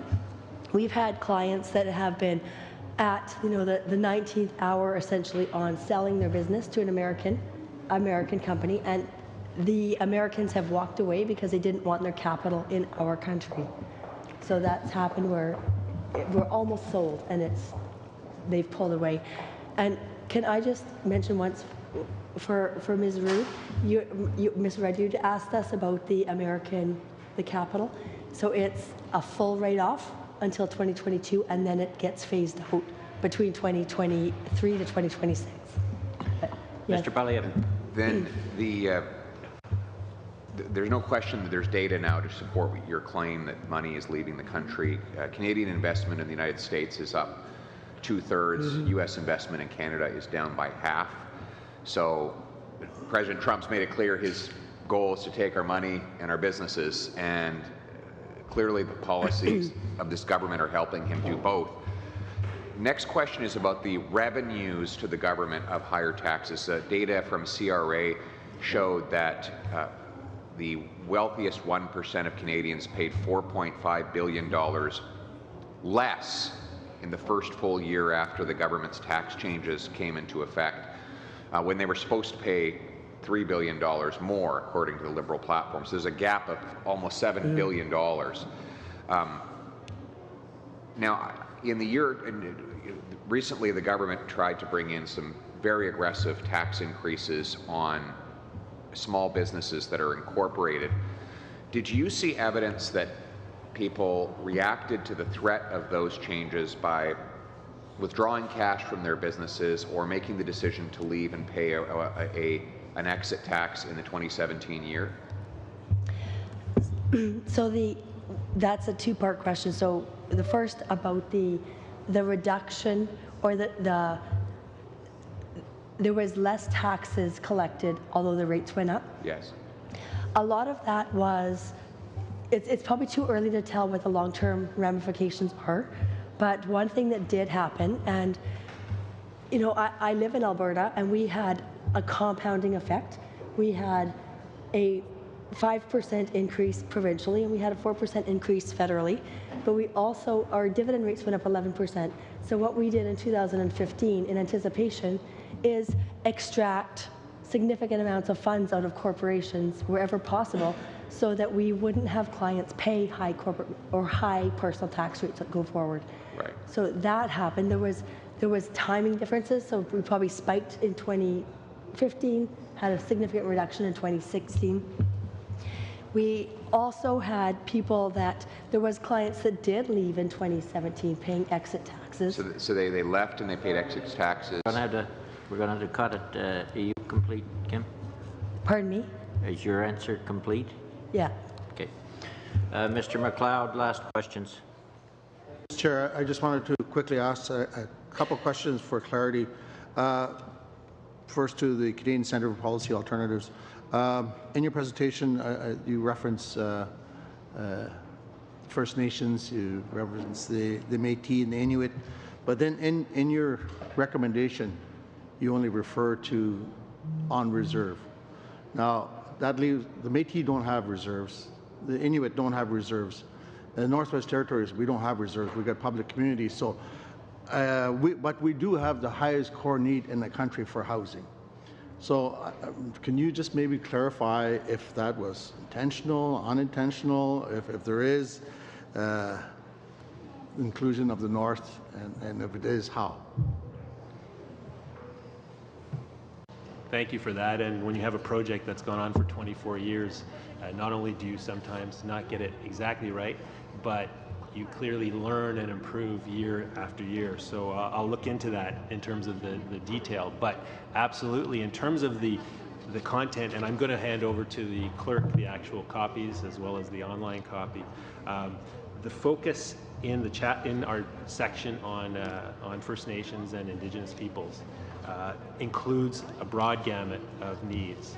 The specific program, we cap on funding increases for First Nation programs and services, I believe goes beyond reserves.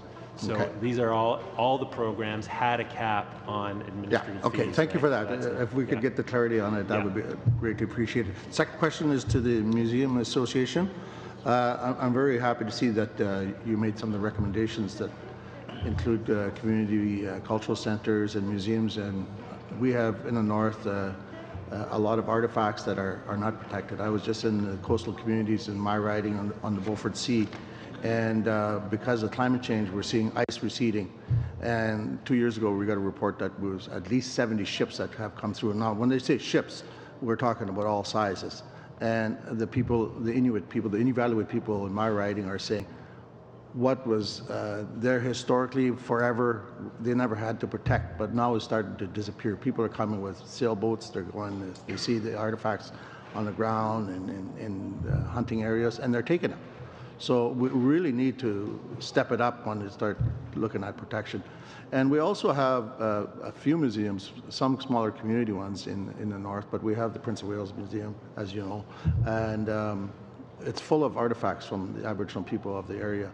But we don't have a whole lot of people working that are Indigenous. So maybe you could talk a little bit how we're going to step it up so we can take full advantage of having people from the Indigenous communities working in the museum, plus how we can do more to set up the community centers and start protecting what's out there.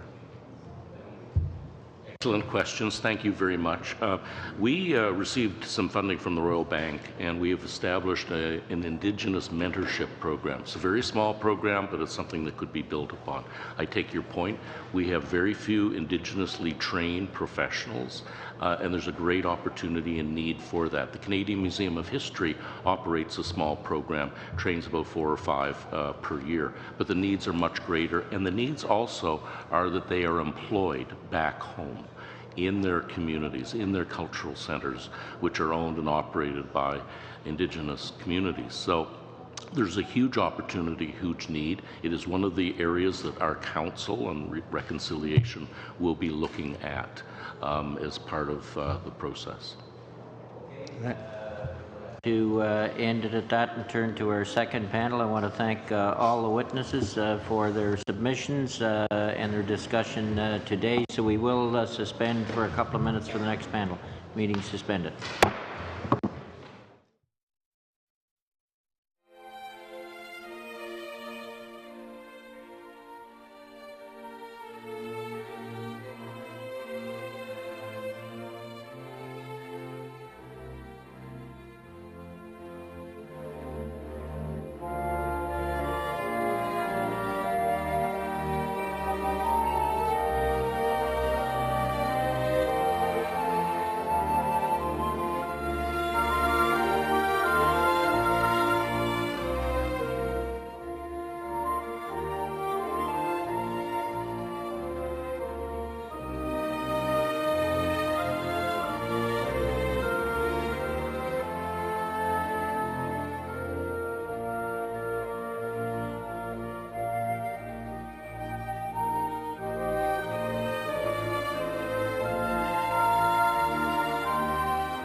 We will call the meeting back to order, and as everyone knows, we're dealing with the pre-budget consultations in advance of the 2019 budget.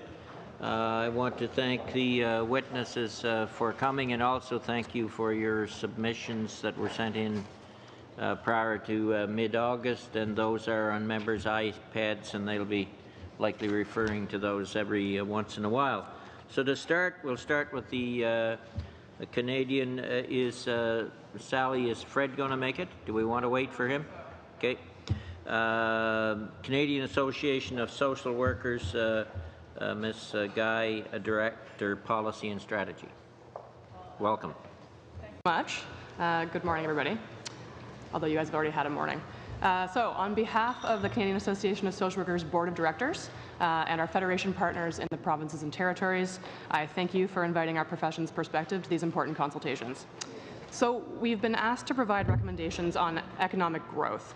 And our simple message is that Canada will only thrive when children and families are supported to reach their potential. Over this past summer, we released a major research report on child welfare that surveyed over 3,000 social workers and also did 20 stakeholder interviews with leaders and experts from across the country. And we found that right across Canada, excessive caseloads are preventing child and family-centered care. The intended role of social workers in child welfare roles is to protect children, yeah, but also to develop relationships with community and to reduce risks for children and to support families to remain together safely. Families that could benefit from preventative interventions are only seen once they're already in full crisis. This puts children at risk and often leads to their placement into care. So beyond the critical argument for compassion, removing children from their homes and placing them into alternative care is incredibly costly and fiscally costly, and it has compounding intergenerational consequences as well. Most social workers serve a mix of rural and urban communities, and for 3/4 of the social workers that we surveyed, Indigenous families made up more than half of their caseloads. We also know that child welfare practice is the most successful at keeping families together when the community has a long-term relationship with the worker. Currently, though, because of these high caseloads, we're seeing frequent burnout, creating a turnstile effect in the communities that's rupturing families' relationships with these professionals and discouraging families from seeking supports upstream. So as it stands, there's no national standard governing caseload size in child welfare. There's been no large-scale study to help child welfare organizations, both on and off reserve, determine what a healthy and appropriate caseload for social workers might look like. Tools for how to measure appropriate caseload size and complexity vary from region to region, and of course, practices and successes then vary as well. So in light of this situation, we have 3 recommendations. The first is that the federal government fund a nationwide child welfare caseload study to gather data and begin developing those standards. Right now, we have no mechanism in place to gather information or to see what's working. We need caseload standards to make sure social workers can put children first and serve families effectively. So our next recommendation is to implement student loan forgiveness for social workers that are in rural and remote communities. A 2012 CIHI report on rural and remote care found that out of 11 countries, Canadians waited the longest for care. Things have only gotten worse since then, and the Mental Health Commission of Canada has identified harms directly correlated to these waits. And additionally, when you consider our particular context in Canada, where many Indigenous communities are located in rural and remote areas, these underserved populations are made even more vulnerable. Social workers are highly trained professionals, able to offer many of the same services as other mental health providers, and often at a lower cost. And in a small community that can maybe only support one mental health provider, a social worker provides excellent value. We've got broad skill sets, can provide myriad types of care, assessments, therapeutic counseling, casework, referrals. At the same time, many communities are having a tough time attracting mental health practitioners. And we propose that eligibility for student loan forgiveness would greatly support social workers to be recruited to practice in, to stay in, and often to return home to their rural and remote communities.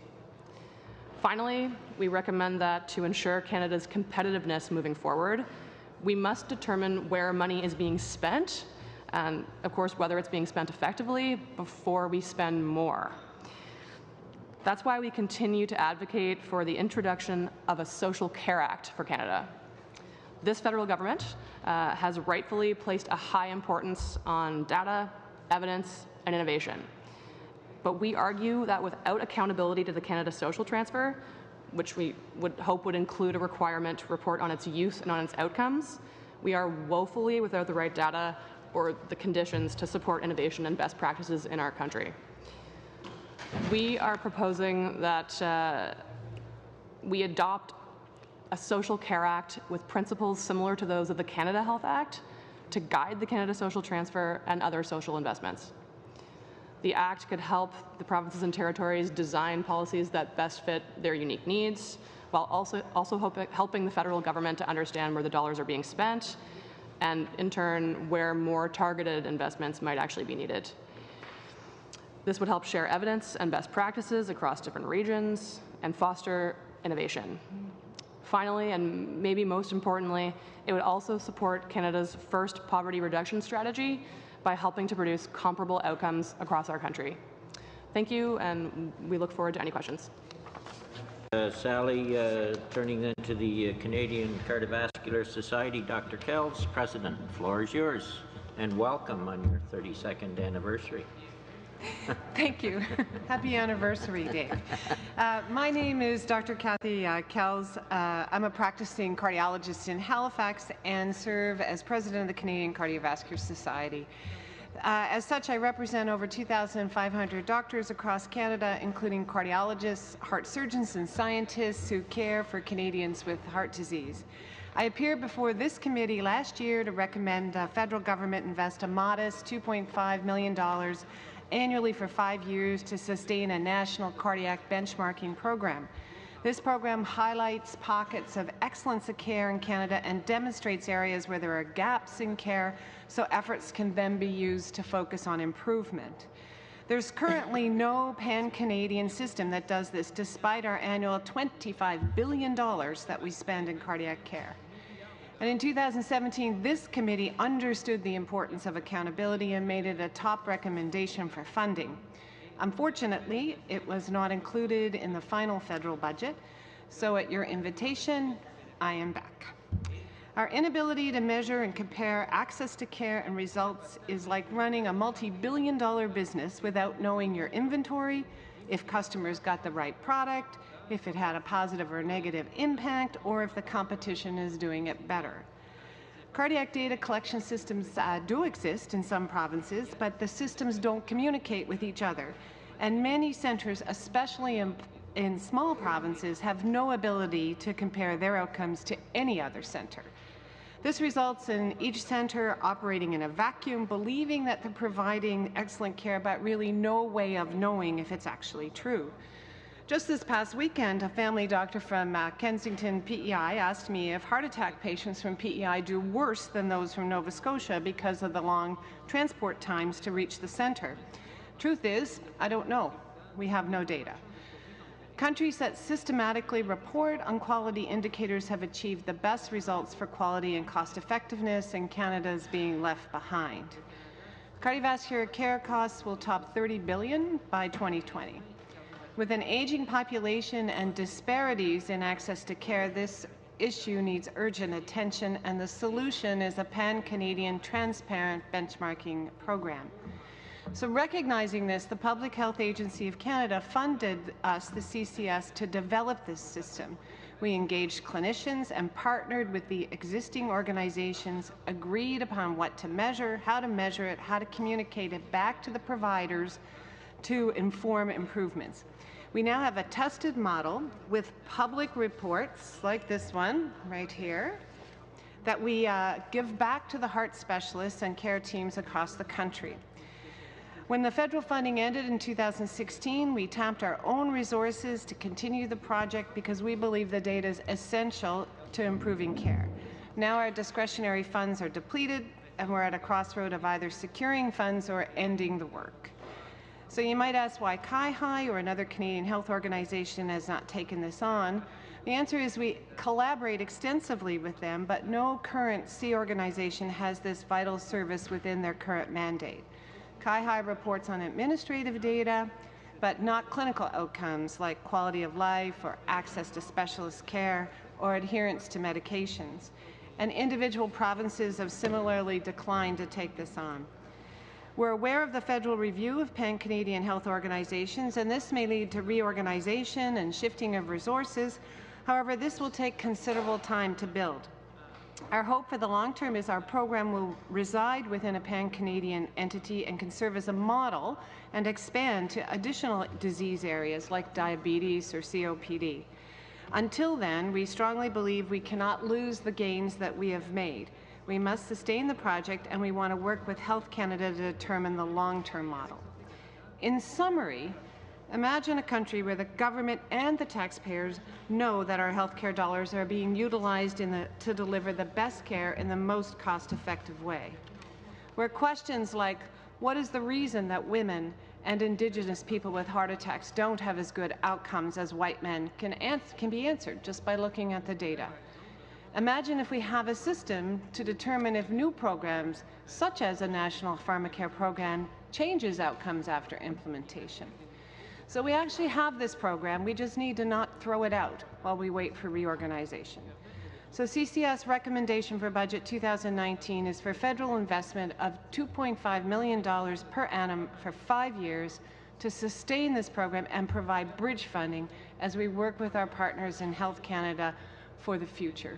Thank you very much. Thank you very much. Turning to the other side of the table, and the Canadian Medical Association, Ms. Osler, President, and Mr. Adams, Chief Policy Officer. Floor is yours. Thank you very much for having me today. I'm Dr. G. Josler. I'm the current President of the Canadian Medical Association. Bonjour et merci de me donner le... Good morning, and thank you for the opportunity to speak with you today about our health and healthcare. In Canada, with medical innovations, new patient expectations, and emerging technologies set to revolutionize the way physicians practice and potentially transform our system. For physicians, these have important implications and raise many questions. At our Health Summit last month in Winnipeg, we talked about how we can leverage innovation to deliver care in new ways. How do we scale up virtual care? How do we address the digital divide and ensure that vulnerable populations aren't left behind? Being able to deliver care in new, more effective, and more accessible ways is even more important when we consider our current demographics. Canada has a rapidly aging population, and they have very specific health needs. However, our current hospital-focused system wasn't designed to respond to these types of needs, such as multiple chronic diseases, frailty, Alzheimer's, or this level of demand. And the system is now straining under the pressure. Much of this pressure comes down to the lack of long-term care beds and home care support. More support for caregivers is also very much needed. In many communities across the country, seniors are spending up to 3 years on wait lists for long-term care.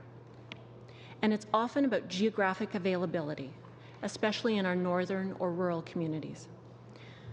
Not only are seniors in these communities waiting far too long, they're often forced to accept placement hundreds of kilometers away from families and friends.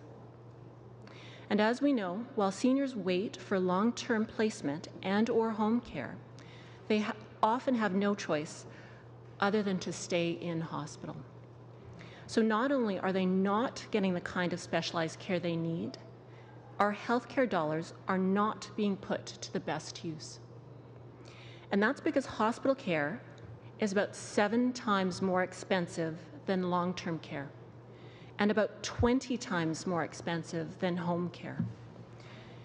It's hard to get an accurate figure for home care because many of the expenses are borne by family and caregivers out of their own pocket.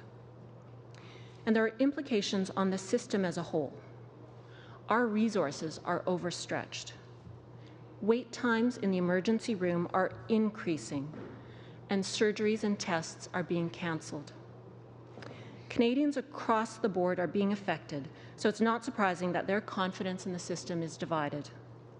A recent Ipsos survey found that only half of Canadians are confident that the healthcare system will be able to meet the needs of Canada's seniors. In recent weeks and months, we have seen provincial governments show clear commitment to the issue, but the reality is that their vision for better seniors' care will not come to fruition unless they're backed up by the appropriate investments. En bref, il nous faut modifier les soutiens financiers. In short, we need to adjust current funding levels so that they better match the real healthcare costs of today. National issue affecting all provinces and territories. Those with the oldest populations, such as in the Atlantic provinces, are feeling the effects the hardest. We need to take population aging into account when determining funding levels so that certain jurisdictions and their seniors aren't disadvantaged. That's why the CMA is recommending that the federal government address the healthcare costs of population aging by introducing a demographic top-up to the Canada Health Transfer. This new funding would account for age and would provide much-needed support for provinces and territories to create more long-term care beds, expand palliative and home care programs, and support the development of new, more effective and accessible care for seniors. Not only could this funding help improve care for our seniors, it could improve care for Canadians of all ages. It could alleviate the pressures on our hospitals, emergency rooms, and operating theatres, and create a system of better coordinated care. Our population is getting older, and the challenges we see today are only going to get worse. Mais il n'est pas trop tard. But it isn't too late. We can do something about it now. Better health. We look forward to working with the new Minister of Seniors, the Minister of Innovation, the Minister of Health, and many others on these and other priorities that affect seniors and all Canadians. Thank you. Merci. Thank you very much, Ms. Ostler. Turning then to the Canadian Nurses Association, Mr. Villeneuve. Thank you, Mr. Chair and members. My name is Mike Villeneuve. I'm the CEO of the Canadian Nurses Association. I've been an RN for the past 35 years and worked for 40 years in the healthcare system in a couple of other roles. I'd like to thank the Standing Committee on Finance for the opportunity to present recommendations from CNA, which is the national and global professional voice of registered nursing, representing 139,000 registered nurses and nurse practitioners across Canada. Our submission highlighted 4 recommendations, but I'd like to focus on 2 of them today.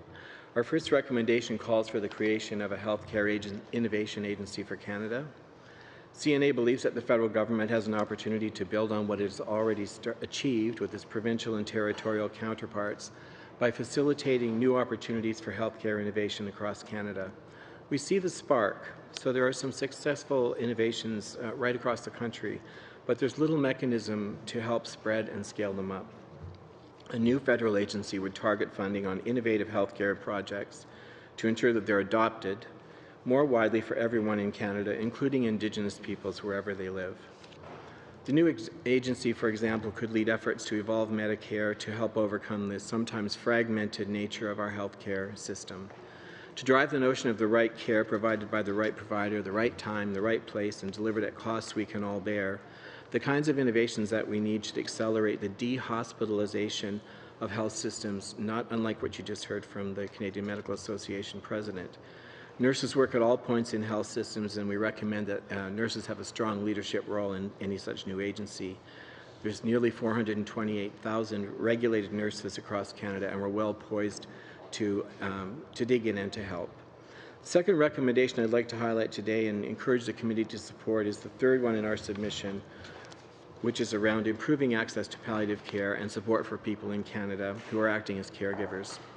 I'm pleased to inform the committee that CNA is a member of the Quality End of Life Coalition of Canada, and I serve as co-chair of a committee of the National Network, along with 38 other national organizations whose vision is that all Canadians have the right to quality end-of-life care that allows them to die with dignity, free of pain, surrounded by loved ones, and in the setting of their choice.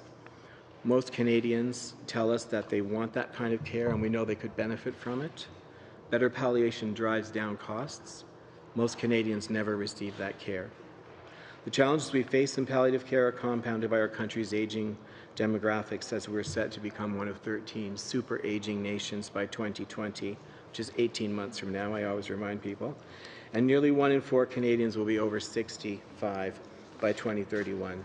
We recommend that the framework for palliative care in Canada, which was passed into law in December 2017, must include targeted federal investments for both new and existing federal programs to improve standardization of delivery of palliative care for people across Canada. We were happy to support Bill C-277, tabled by the Shadow Minister of Health, and we acted strongly to help that move along. New federal funding that's predictable and sustained would help to address the gaps that currently exist in palliative care across Canada. We're pleased that the framework recognizes the palliative care training and education needs of health providers as well as other caregivers, and we urge the committee to support our recommendation to provide funding for early career access to palliative care training and education to nurses and all other healthcare providers. Research tells us that our country does not have adequate palliative care training for healthcare providers. One way to address the gap is to include education and training in core curricula for students, but also to create structures to provide that education soon after licensure. We're also calling on the federal government to provide increased financial support for the country's 8.1 million caregivers by making the former Family Caregiver Tax Credit, which is now under the new Canada Caregiver Credit, refundable, and extending the compassionate care benefit programs to include a 2-week period of bereavement. In its current form, the tax credit is not paid to recipients as a direct cash benefit, and while we support the drive to move care out of hospitals, we've also pushed significant costs out to ordinary people. Many caregivers face high out-of-pocket expenses for specialized medical aids, medications, transportation, hiring staff, lost wages, and so on. A refundable tax credit could help ensure that all eligible households receive something in return for those kinds of expenditures of time and money. Regarding the CCB, CNA believes that adding a 2-week period for time for bereavement would allow flexibility for caregivers, many of whom are employed after a patient's death. Such a measure also allows for a more reflective and humane palliative care process. Currently, support that's provided for successful applicants only covers the caregiving period for up to 26 weeks and not for bereavement. Adding that 2-week bereavement period would surely provide caregivers with some important financial support after such a profound loss. Thank you for hearing our ideas, and I look forward to our conversation. Thank you very much, Mr. Villeneuve. Turning then to the Canadian Pharmacists Association, Ms. Walker. Welcome. Thank you, Mr. Chair and members of the committee. Je vais faire mes remarques aujourd'hui en anglais, mais ça... I will be making my statement in English, but I would be pleased to answer questions in either language at the end. Who work primarily in community pharmacies, but also in hospitals and primary healthcare settings. And I think probably our biggest contribution to the economy is maintaining and helping so Canadians stay healthy in their day-to-day lives. But I'd also be remiss not to mention that pharmacies and the pharmacists that work in them are also important contributors to our economy.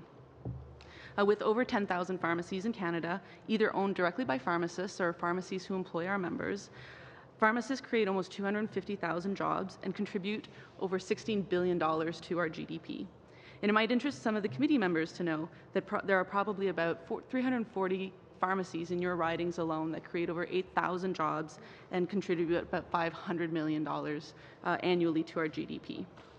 And we have that many pharmacies so that we can provide care in rural, northern, and remote areas, offer specialized treatments, and offer and ensure patient choice.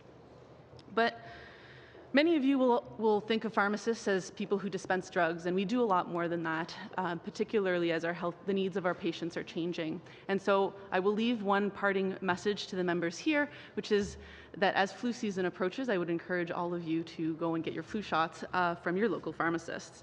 Today, I'd like to speak to our three budget recommendations. Our first recommendation relates to pharmacare.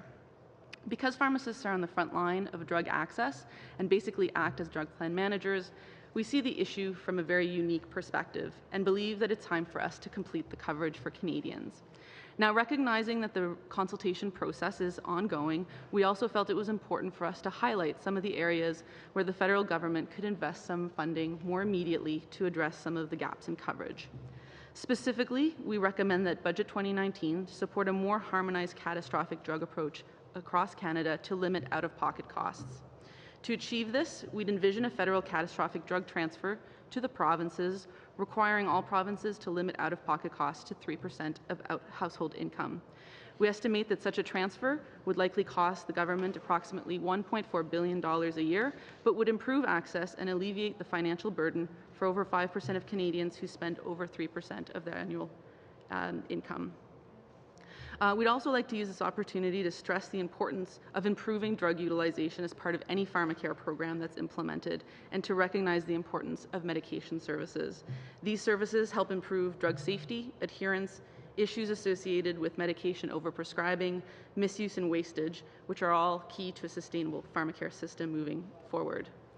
The second issue we'd like to speak to is whether or not the cannabis excise tax should apply to patients, which we believe it should not. Patients who use cannabis for medical reasons have very different needs from recreational users.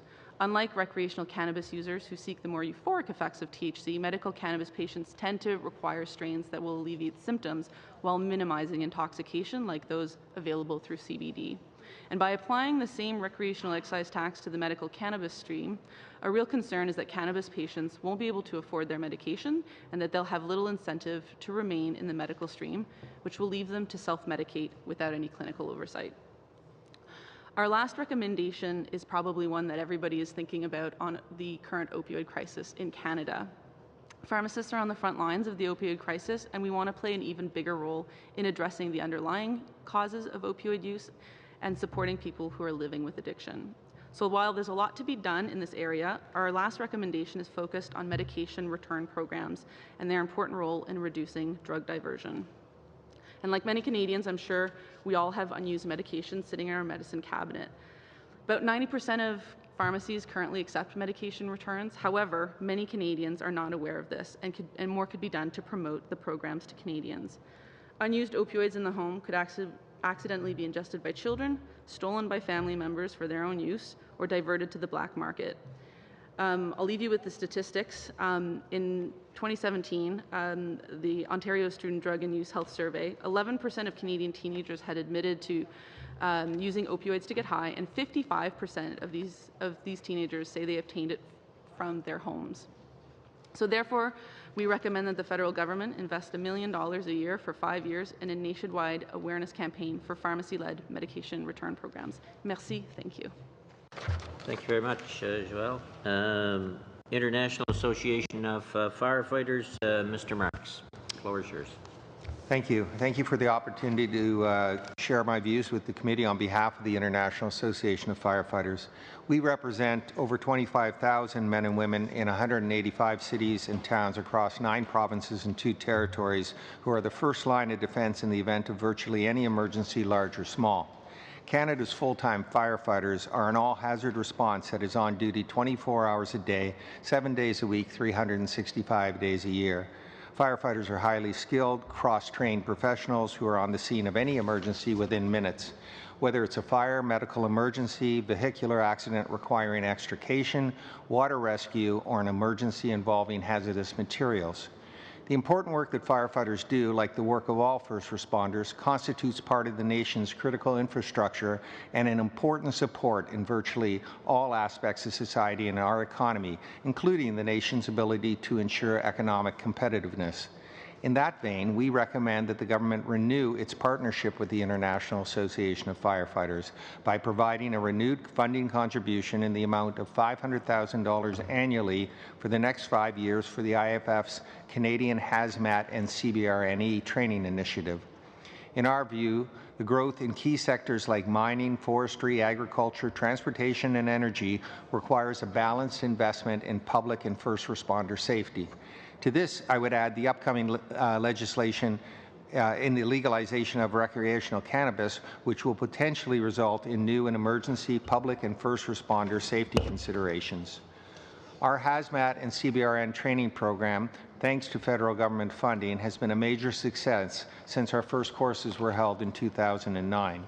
Since that time, we've trained thousands of first responders across Canada to a recognized level of hazmat response that meets National Fire Protection Association standards. That means that millions of Canadians are better protected against hazmat incidents by firefighters and others who are now prepared to respond safely and effectively to some of the most dangerous emergencies imaginable. All first responders are welcome to take our course. We've trained career and part-time municipal firefighters, as well as airport, industrial, forest, and First Nations firefighters. Our program has trained hundreds of paramedics and municipal police officers, and we've delivered it at firefighting schools in Ontario and Prince Edward Island. We've also trained search and rescue personnel and federal workers, including the RCMP, Canadian Forces personnel, and Parks Canada staff.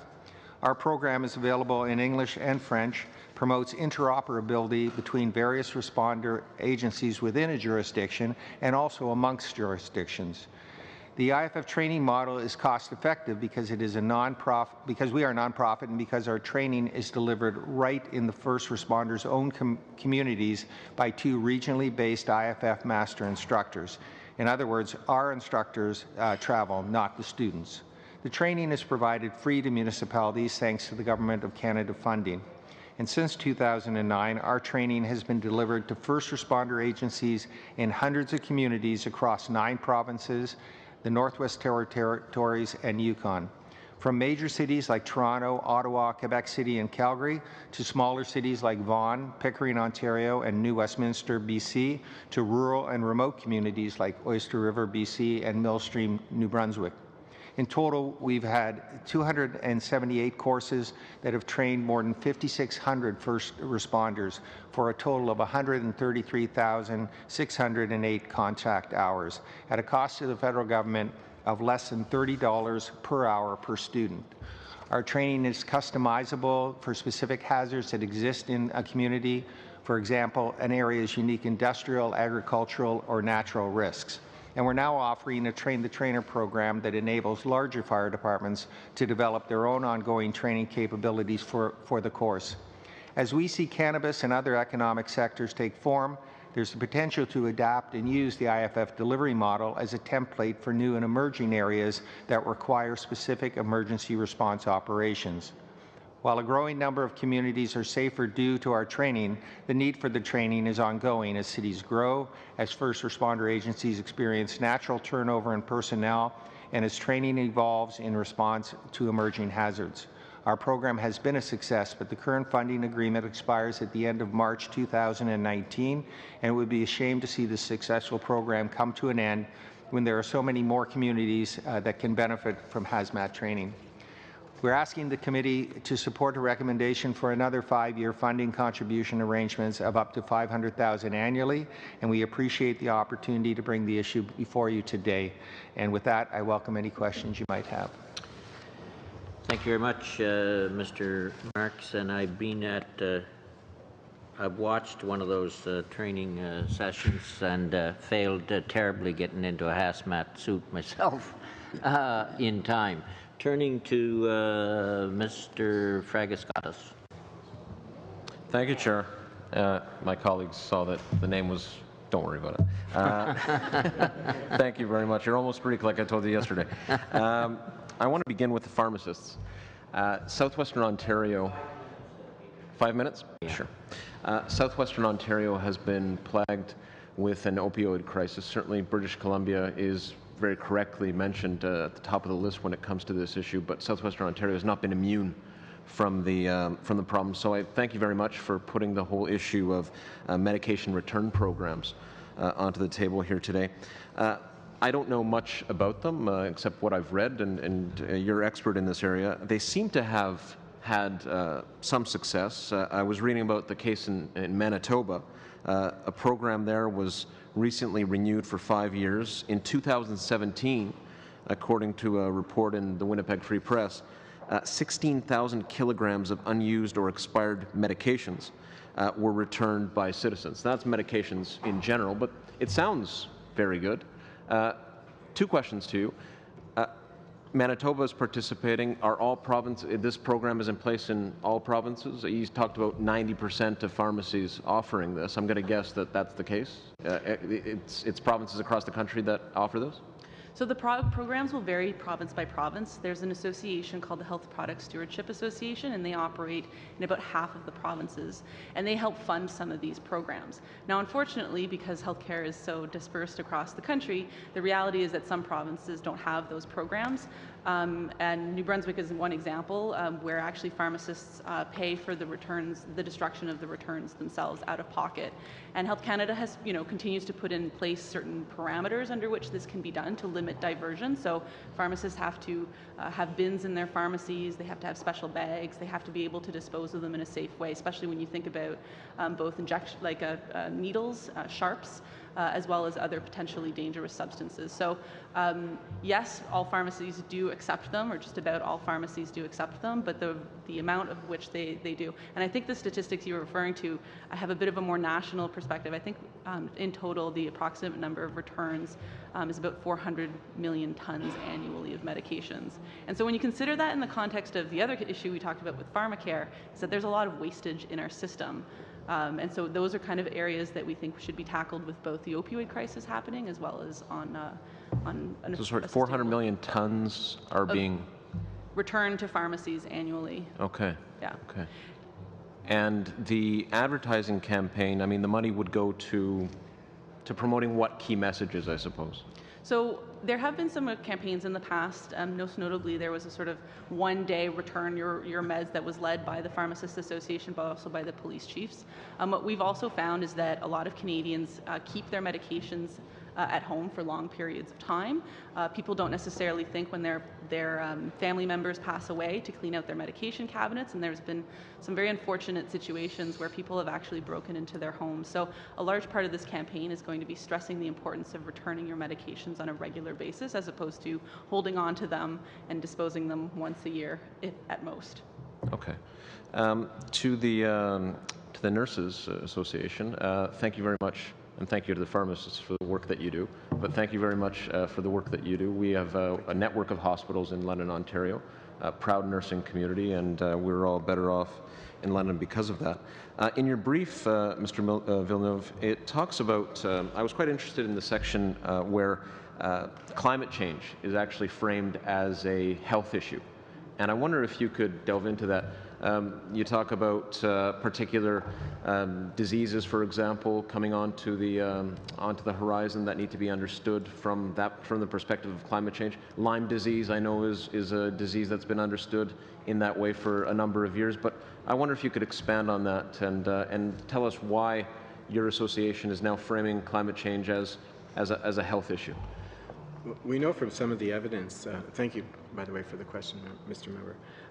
The evidence tells us that with the change in climate moving to the north, and we're a northern country, we're seeing a potential change from about, currently, over the next 10 years, something like 10% of the north that currently we couldn't farm in, for example, will be farmable.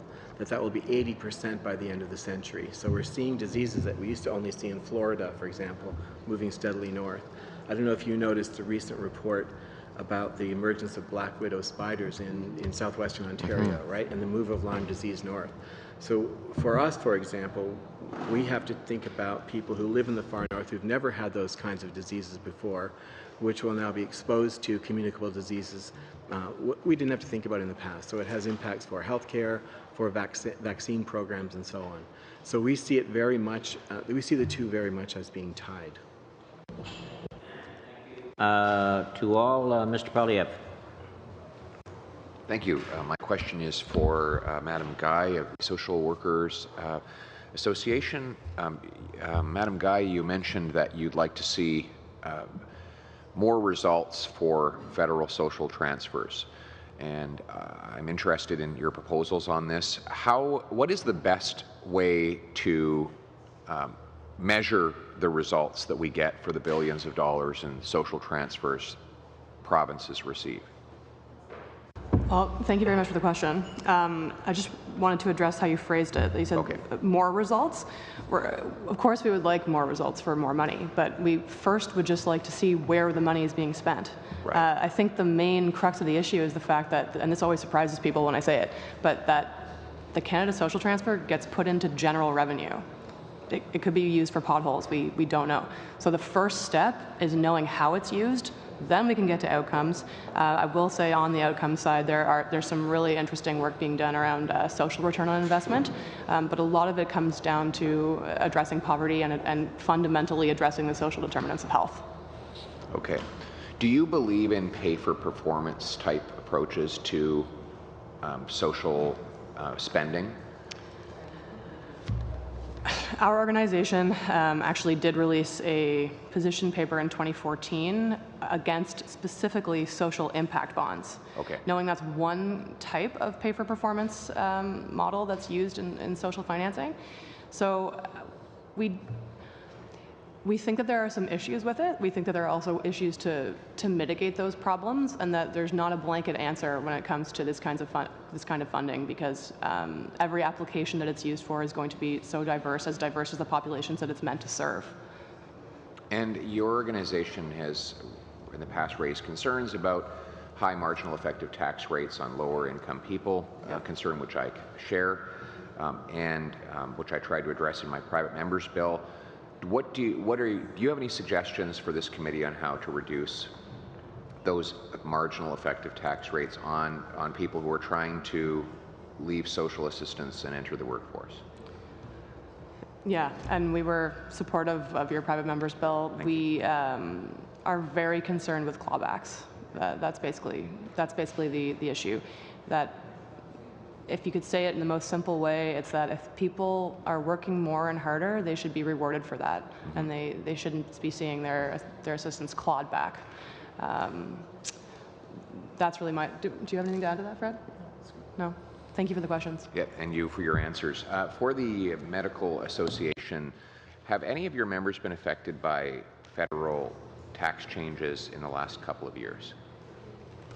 Thank you for the question.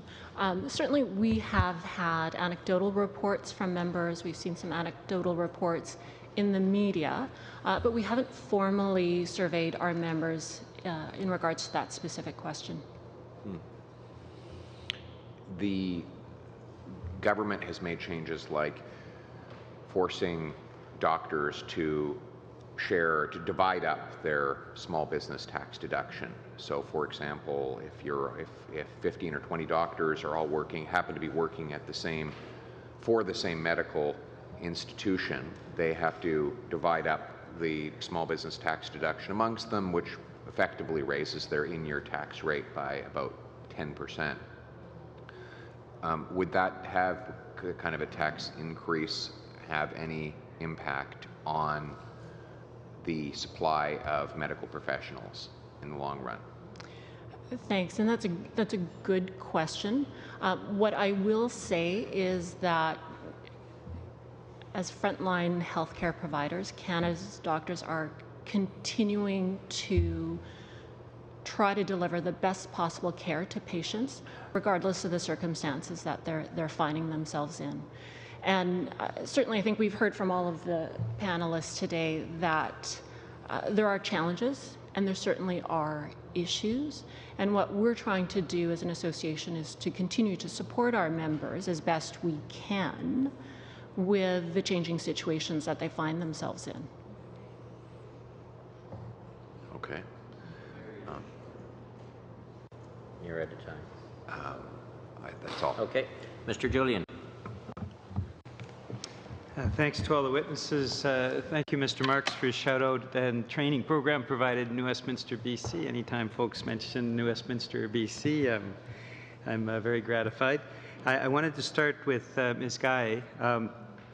Very important presentation that you made, particularly indicating that Canadians have wait the longest for care for social workers, access to social workers. I last year visited a community called La Loche in northern Saskatchewan that has lived a lot of tragedy and trauma. And the government had committed to increasing the number of social workers that they have in La Loche, but they still have just one very overloaded social worker trying to handle the needs of a community that needs many, many more support from social workers. I'm wondering to what extent you've evaluated the shortage of the number of social workers that are actually needed in this country, and what other measures you might suggest to addressing that. La Loche is just one community where the shortage is very, very apparent, and some of the recommendations you're making obviously would address that. Thank you very much for the question. What I'll say is that we initiated this large-scale study that we just completed this summer. What was it? It was over a year of research. And we found that across the country, and yes, acutely in rural and remote regions, but in urban areas as well, we found that every single expert we spoke to, as well as the over 3,200 social workers that we surveyed, they all said the same thing. They all said, we are suffering under our caseloads. Our data showed that 75% of them reported that unmanageable workloads were critical issues. 45% of them left due to stress or vicarious trauma, which is tied to burnout. And 72% of them said that, like this one social worker in La Loche who can't serve their clients effectively, that administrative responsibilities prevented them from spending adequate time with that one-on-one time with their clients. So that's to say that we don't necessarily have the exact data on how many. What would help us have that data would be a caseload study to show what the ideal ratio would be, so we could say, you know how many La Loche needs? La Loche needs 5, because there's this many people that are needing care. So we need that data. Thank you. Thank you. That's a very compelling case. Would you like to add something? I would add just this. The last time there was a sector study when it looked at social work was about 2005, I believe. And we have, it's not part of this submission, but we have asked and looking at another sector study when it looks at a number of social workers across Canada serving the populations. So independent of a caseload study, would be looking at how many social workers are actually there and actually providing services. But overwhelmingly, over 75% of the social workers surveyed say their caseloads are beyond their ability to be able to manage, and we really have no national snapshot or no national standards when it comes to how many children should be on a caseload. We can when it comes to veteran affairs. We know that there are we can set national standards when I think it's 25 to 1.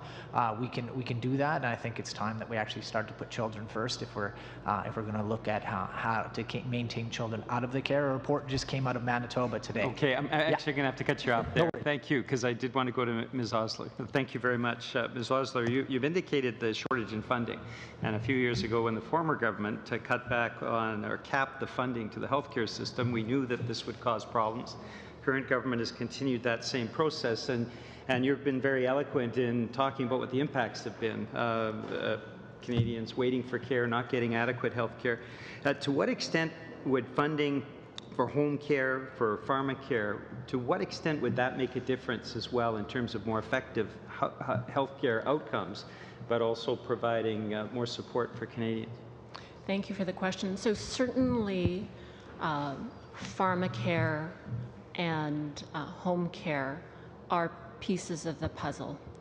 And what we're recommending in terms of the demographic top-up to the Canada Health Transfer would be broader than that. So if you look at, say, healthcare spending for Canadians under the age of 64, it's about $2,700 per year. If you're 65 or older, it's about 4 times that.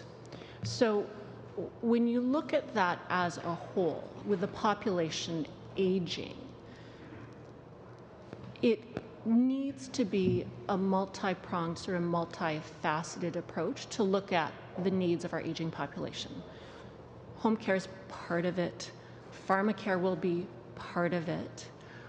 But also consider that the top up would help to alleviate some of the greater issues that we're seeing in the healthcare system today, like emergency room wait times or elective surgeries getting canceled because there are no beds in the hospital.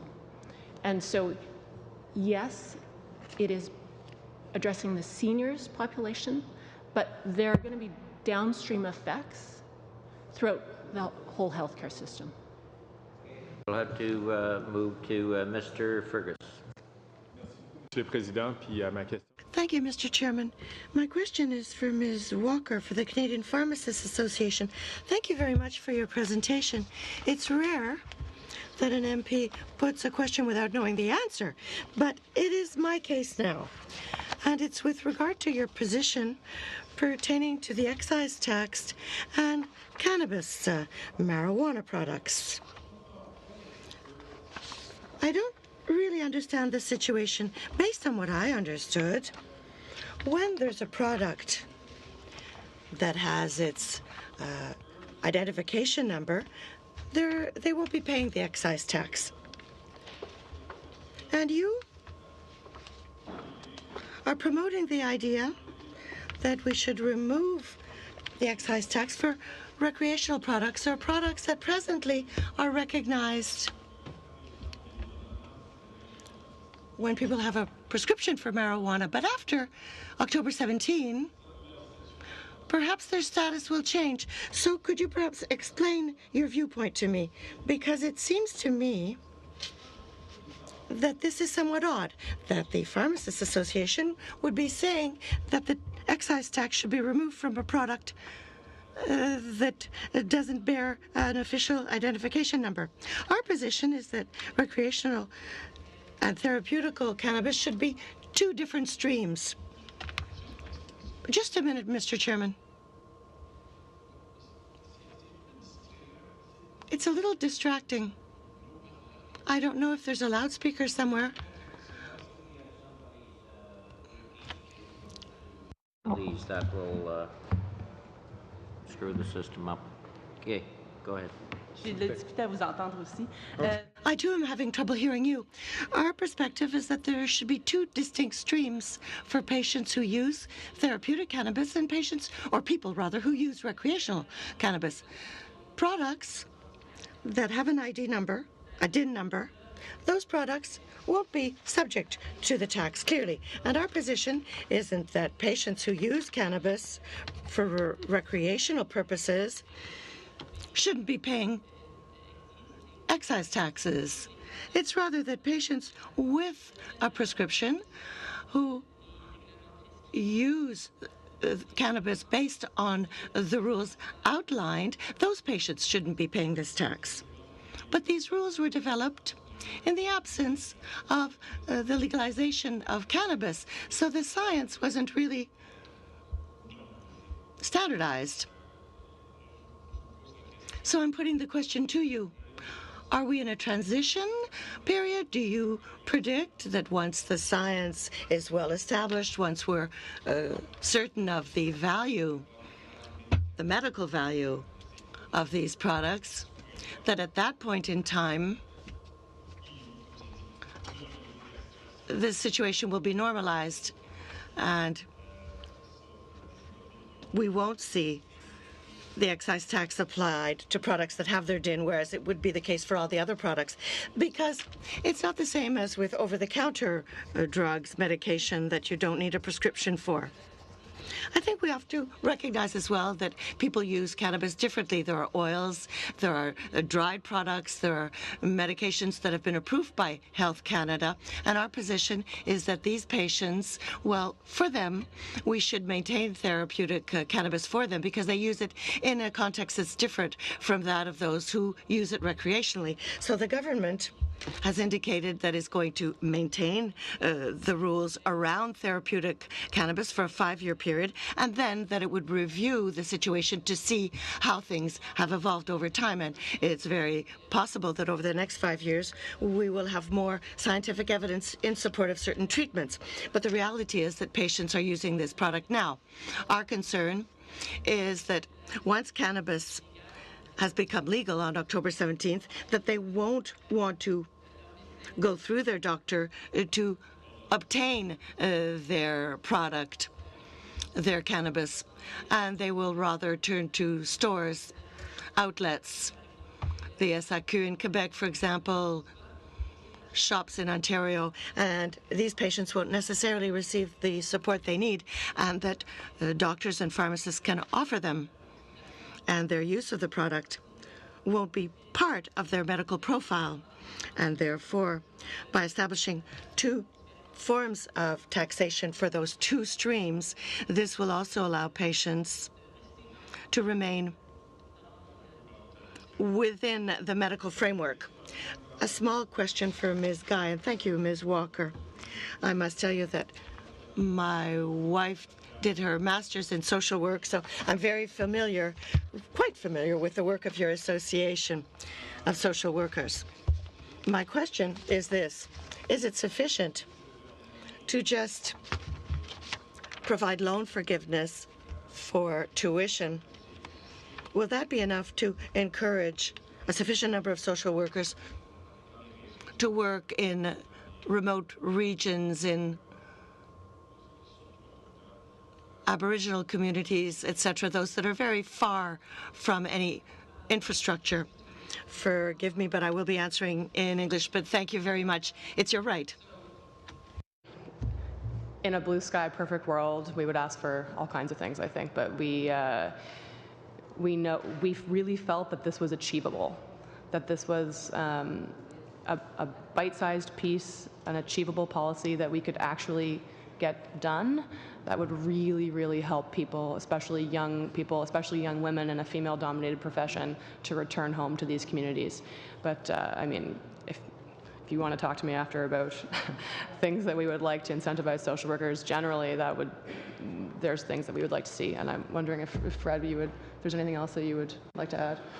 Supporting, I think, northern education in the territories to ensure that social workers have programs that they can take within their communities or access within their communities so they can stay within their communities. I think this committee is well aware that when individuals leave their communities for education, to come back into the communities is extremely difficult. So providing access to those, we presented last year in hopes that there was a program in the north, Aurora College in the north, that the government was looking to eradicate that program, and that would have intergenerational consequences of removing social workers from the north when we should be doing everything we can to encourage social workers to stay within their communities and be trained within their communities and serve their communities. Mr. McColman. And thank you, witnesses, for being here. First of all, Mr. Marks, I believe in your testimony you had said your request is for a renewal of a program that you've been providing, looking for $500,000 of funding. Am I accurate in hearing your testimony? The program was first created in 2009. We got a 5-year funding. Since that time, we've continued to get renewals based on 1- and 2-year renewal periods. So the last renewal brought us funding from April 1st, 2017, and it will expire on March 31st next year. What's always amazed me at this committee, and I'm not a permanent member of this committee, I used to be at the start of this parliament, but I'm filling in today, is and having gone through pre-budget consultations previously, is that the amount and size of what is asked of any government, be it this government or our previous government or any government, of asks as you do pre-budget consultation is just over the top, unachievable. Let's put it that way. And of course, we sit here coming from our own frame of reference in our lives to be parliamentarians trying to determine value for money. And when I hear a number of $500,000 to do a national program, it's like, it's such an infinitesimally small amount of money. And it's you know, not knowing the scope of what you provide, but listening to your testimony, it's amazing to me that it hasn't been renewed already. But that being said, you're here advocating that it be renewed, and I would say, you know, when I think of the relationship most members of Parliament have with in their own communities with the firefighters, most of us have a relationship somewhere along the line with with the firefighters in our own personal situations. It just baffles me that it just isn't an automatic. And I appreciate your testimony, Ms. Guy, today with your, what I would call rather modest approach of what is achievable. I'm not saying that to kind of asperse anything on any other people who are asking us. They've brought their priorities, they've thought them through, and they've brought them to committee or to this committee. But you know, the reality is, as I said, any government faces is the fact that it's a matter of priority, of sifting through everybody and all the asks and setting the realities. And sadly, or sad to say, you know, I was part of a lobbying organization back in the mid-1990s, and we used to sometimes embellish our need. And so I guess I'm just making that comment, Chair, not so much to ask a question, but to say, what are the things your organizations, and any of you could respond to this if you wish, what are the things your organization can do and do well, either for modest requests of government, or not just the federal government, but perhaps the provincial and municipal governments, if you do work with them, or do without funding, but something else that government supports could give you. Anyone care to respond? Kels, you haven't been on yet. What will the money you're asking for do in the broader sense, in terms of maybe being an example for the value for money in the system? So thank you for your question, and you've really hit the nail on the head. That is exactly what we're trying to do in cardiac care. So together, cardiac care and cancer are the leading causes of death, and the two situations together, they actually cost the Canadian taxpayers 80% of the healthcare dollars are spent on treating the burden of those two diseases. So for cancer, there is a reporting system, and for cardiac care, we don't have a quality reporting system that is transparent, pan-Canadian, all provinces. So when a new technology comes out, the example would be that report I showed, transcatheter aortic valve implantations, a fancy new treatment. Every valve costs $25,000. It's really expensive, and currently it's reserved for elderly people.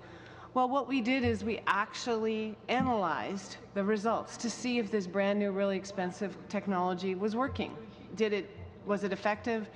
How much money did it cost? Did the people really live longer? Did they feel better, etc.? And the Public Health Agency of Canada put in, over 5 years, approximately $7 million to get this system up and running so that we can answer those questions for all areas of cardiac care, whether it be heart failure or cardiac surgery. And so for a very small amount of money, $2.5 million each year, we can keep this system going, and we can grow it and answer more questions like, why is it that Indigenous people do poorly? But if we don't measure things, we can't see what's wrong, and then we can't then go look and find out why it's wrong. So I think it's great value for money. Thank you, Chair. Villeneuve wanted in as well, I think. Thank you for the excellent question. I wanted to share, it's a little hard to get our hands on 428,000 RNs and nurses in all categories and where they work, because they're all through the system. So how do you do something simply with that is tough. But let me give you one example when we talk about innovation. At Toronto Western Hospital in Toronto, they were discovered that they had an awful lot of admissions of older folks transferred in from nursing homes. And we know that every time we transfer an older person, they're never quite the same after. They never recover the same way we would, and the older you get, the more of a problem it is. So they undertook an initiative to see if they could reduce the number of transfers by sending nurses out from the emergency room to those places rather than bringing the people in. 1 year trial, 80% reduction in the number of people being transferred. Huge implications for those people, for the costs. A nurse going out. So, you know, how could governments help? Somebody needs to send the nurse out. Someone needs to pay for the cab to send the person out there. When I got sick in London last year, London, England, I did what you always do. I Googled, you know, what do you do when you're dying in London? And it said, go to this place. So I go to a clinic, and first of all, they didn't ask any information, just my name. Didn't want any money. Didn't want to charge me for the drugs. So that was the whole thing. But it was run entirely by nurses. 7 nurses, 200 patients a day, triage you within 3 minutes, out the door in 2 hours. Not affiliated with a doctor or a hospital. Nurse-run clinics. So your question, how could we work with governments? To set those things up, we're ready. We have nurse practitioner workforce across the country, a registered nurse workforce. We just need some help to make it happen, to move it. There has to be a place for them to go. They have to be regulated to be able to do that. But I think we're ready to jump on some of those for a fairly reasonable cost. Mr. Sabara. Thank you, Mr. Chair, and bienvenue à tous. There's a little bit of a theme here, obviously, with the CMA, CNA, CPA, and CCS in terms of healthcare. And one of the things that we're dealing with in our country is that there are now more people aged over 65 than there are people aged under 15. And a majority of the healthcare costs that we incur are incurred at appointed times in our life, and that usually happens near end of life, or else if they're getting treatment for cancer or some other illness as such. So it's really important that we come up with strategies to make sure our system's efficient and make sure people are covered. And to the pharmacists, you've used a term that I actually quite like called close the gap approach to pharmacare, where approximately 80% or thereabouts of Canadians have coverage of when they need a prescription drug. My family does, fortunately, and we have 2 young children, so it's very important. But some Canadians don't, and that some number is actually quite large. And I was wondering if you could just elaborate on this catastrophic drug coverage plan, knowing in the basis that because we are a federation of provinces, each province is different. Quebec, I think, has a great model, a great formalized model in place. But I do want to hear more on the close the gap approach to pharmacare. Thank you very much for the question. So we support universal pharmacare in Canada. There are too many Canadians who don't have either coverage or who are undercovered. That doesn't, universal pharmacare can be achieved different ways. And Quebec is probably the best model to suggest that they actually have universal pharmacare. It's just built on both a private and public plan. Yes. And there's advantages to that, as there are, of course, probably some disadvantages. But we see on the front lines some of the advantages that, building on the coverage that we have bring to Canadians. The reality is that private plans are more comprehensive than public plans generally. Our hope is that as we move forward, that public plans would actually raise up, and that the access for Canadians would not be brought down. So I think building on the strengths of those, the mix is probably a good place to start. And if I can interject, because if you look at some people like to bring New Zealand as an example, but if you look at the public plan that they have, the coverage is well below the coverage you would receive here in Canada under a private plan that's offered, i.e. the better drugs, especially on personalized medicine, that you could get coverage here in Canada per se, my understanding would not be available for the folks down in New Zealand under their public plan. That's right. Correct? That is correct. They have fewer choices in New Zealand. They have a smaller formulary. If I can move on then to the Canadian Cardiovascular Society. You've been here before, and I've supported your request for it, frankly for $2.5 million.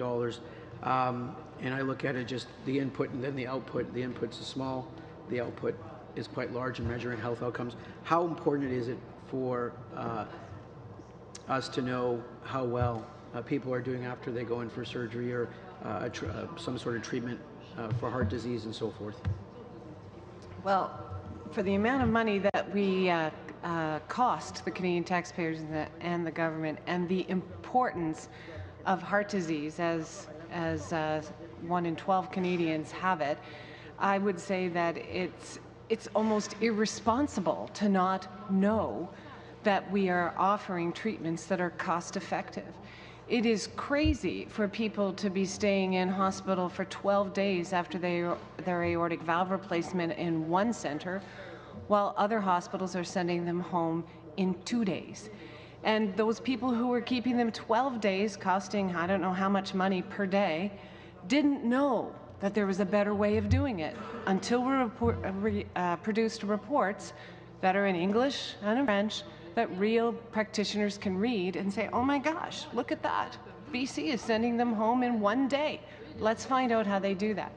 So whenever we give information back to the providers that they care about, as soon as they see that their center is not as good as another center, it immediately triggers an audit. They look at the charts, they look at the cases, they call a meeting, and they figure out how to do it better. And then we take this information that we get, and the few things that we've done with the startup money we had from the Public Health Agency of Canada are publicly available. You can look on the website and see whether your center is doing well or not. And so we have workshops to teach the providers how to do things better.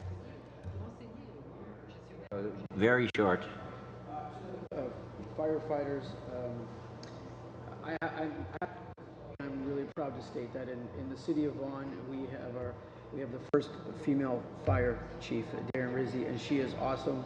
And she was just in the city of Vaughan, we recently have appointed our new fire chief, Darren Rizzi, who is awesome, and I think she's I believe one of the first female fire chiefs in Ontario, and she's doing a great job. Can you just expand upon your request of that lapsing program, please? I'm happy to. I think one of the things that people need to understand about the fire service and how we tie into the economic infrastructure of society is, one of the mistakes I think the fire service made a number of years ago was always talking about fires as losses. When we have a major fire, we talk about the loss to the community in dollars, and we put it that way. One of the things we realize is what we should be talking about is what proper fire protection, and this relates just as much to hazardous material training, what it actually saves a community. And when you think about it, that proper first response for a hazardous material accident will allow the entire incident to be mitigated if the first responding crews are making the appropriate decisions on whether people need to be evacuated or the area needs to be cordoned off and diked. If those decisions are made properly, what we allow to happen is that the commercial and industrial community around there is able to function and is not disrupted for a series of days because the improper decisions were made. So there's actually a savings to the community, a commercial savings to the community if all of these things are run properly. No differently than if you have the proper fire response responding to a fire in a community. By having that proper response that can then put the fire out or mitigate the loss, we're actually getting a savings down the road as there's less disruption. And in a retail operation, for instance, you've got people going back to work the next day because the fire was stopped and the adjacent stores are able to continue to operate. So we need to talk more about what value that the fire service brings to the community as opposed to just what the cost of these incidents are. Mr. Richards. This question for the Canadian Medical Association. Regards to the disability tax credit. There was an academic review that was done, I guess, earlier this year. Just looking at I guess there's about 1.8 million people that live with severe disability in Canada, and it was saying only about 40% of them actually use the disability tax credit. The report suggests that what they called mind-numbing rules of the Canada Revenue Agency that assessed the eligibility for the credit are one of the reasons for the poor uptake. And they also indicate in there that even those who sort of do go and try to get this done, they're finding that many doctors that are trying to do these forms will have different interpretations of the guidelines. They're so difficult to interpret. So then what that report indicated was that basically a lot of our patients would be wrongly denied the credit because of that fact. I wonder if you have any thoughts or suggestions or recommendations in that area. Thank you for the question. So I'm an ENT surgeon, and as a surgeon, particularly in my specialty, there aren't a lot of my patients coming with the disability tax credit, but I have filled it out again and again over the last 20 years. So personally speaking, I can say that I think there has been a simplification of the form in recent years, and where I see my patients struggling is probably in my field, them not realizing that they may perhaps qualify for a disability tax credit. So in the ear, nose, and throat world, hearing loss is probably one of the biggest disabilities that I see.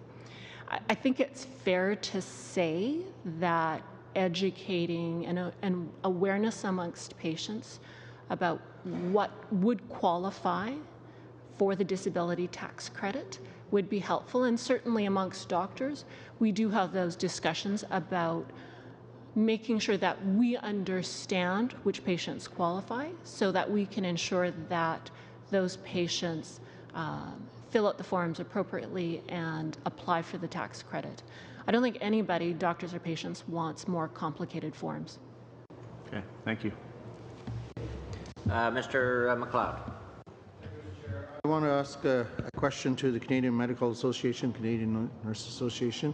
First of all, thank you for raising the issue of long-term care and Indigenous health in your submission. I certainly believe the federal government has a role to play in supporting long-term care, especially when it comes to small jurisdictions such as the one I represent in Northwest Territories. I watched all my life as a lot of the people in my communities have to go to centers which are located either in the south or regional centers, are challenged where they have to eat different foods. Not everybody speaks the same language. They're away from their friends, their family. It's heartbreaking. And we certainly have to start looking at doing things different. And I've talked to the government of Northwest Territories who have been working with Indigenous governments, the Métis, the First Nations, and the Inuit. And it's apparent that the federal government has a role to play if we're going to do any justice to this issue and start providing better support. So how do you envision Indigenous governments getting involved in supporting and addressing the issue of long-term care? Thank you for the question. And coming from Manitoba, where most of the care is delivered in Winnipeg, we see the problem with delivering care effectively to remote northern and Indigenous communities. And I have patients who come down from Nunavut, and you're right, it is difficult. I think there has to be ongoing discussion and consultation with how to better deliver health care in our Indigenous communities, and especially in the communities that are now having the ability to run their own health care system. With the demographic top-up to the Canada Health Transfer, I see the potential for improving care to all Canadians, not just our seniors, but in particular for some of the remote and northern rural communities. So for example, if you could use innovation and technology so that you can monitor patients in their home communities, not have them come down to Winnipeg for a very quick follow-up visit. If we had some of those strategies in place, I think we could deliver better care to our underserviced peoples across. I just wanted to ask a second question to Sally Guy. And I think I asked this question before, but you could speak to it. I had talked about student loan forgiveness for social workers the last time, and It made it to the recommendation, but it didn't get included in the budget. So maybe you could expand on that. But I do have a real concern, and you talked about some of the challenges with burnout and caseloads, but you didn't mention PTSD. I have a region, an area where we have high suicides, high numbers of suicide. I've talked to a social worker fairly recently that had to deal with 4 suicides in 1 year. And they're frontline workers, and I'm not sure if the supports are there for them. And it's a huge issue, and how do we deal with that? I live in a community where I see a social worker come almost every 10 months because they can't stay. They can't deal with it. It's just too much for them. The burnout rate is so high, and there's so many other things challenging. Could you just quickly talk about those 2 things? Yeah, thank you so much for that. To go back to the report that we just released this summer, we found that 44% of social workers experience threats or violence on the job. That's almost 50%. And so you are absolutely correct that those types of traumas, as well as vicarious trauma, by seeing people go through these situations and witnessing suicides and things like that, are absolutely taking a toll on the care that then is being able to be provided back to those communities, right? So I think that the first thing I have to say is to go back to the idea of a caseload study. People, even if the supports are there in place to help people get through these kinds of situations, they're not going to be able to take advantage of them if they're just drowning in administrative burden and in caseload size. So we really need to figure out an appropriate caseload before we even start thinking about the next steps. And Fred, I wonder if you would. In terms of PTSD, we have and will continue to push to the federal government while they're looking at expanding to first responders, that social workers be included in looking at that. Because oftentimes, as a past frontline child protection worker, I've seen things and wished things that could keep me awake at night. Now, if you're on the front line for 20, 30 years, that compounds. So the vicarious compounds, but also the PTSD. Because oftentimes, first responders, firefighters, the police are there, but oftentimes it's a social worker that makes that call for them to come. So I very much do appreciate your question. Does anyone have one quick last question? Go ahead, Peter. Yeah. You were done. OK, voilà. Merci beaucoup, Monsieur le Président. Just one. Thank you very much, Mr. Chairman. Yes, I would like to put a question to Ms. Walker with regard to the universal drug plan. We have the parliamentary budget officer who assessed the system as a whole, and he stated that if we had a universal system, we would save an awful lot of money within budgets for businesses and individuals. If I understand correctly, your association wouldn't object to the possibility of having a universal system rather than a gap-filling system such as the one we have now. Our preference, and seeing what is taking place in community pharmacies where we deal with patients, there probably would be a possibility to target people who don't have enough coverage for drugs. But I do recognize your point. There might be some savings, cost reductions with that. But the cost of the program can be very high, very expensive for the government. Universal coverage rather than coverage built on private and public plans. So there's a decision to be made. Is it fully public or public and private? Which is more appropriate? And I see that all of my colleagues have their own view of the investments to be made in healthcare. So there really would be an opportunity here to reach this objective of universal coverage, but perhaps at a lower cost for the federal government and for the provincial governments as well. Well, leave it at that. I want to thank each and every one of the witnesses for their submissions and their response to questions. And with that, we will adjourn. Thank you very much. Meeting adjourned.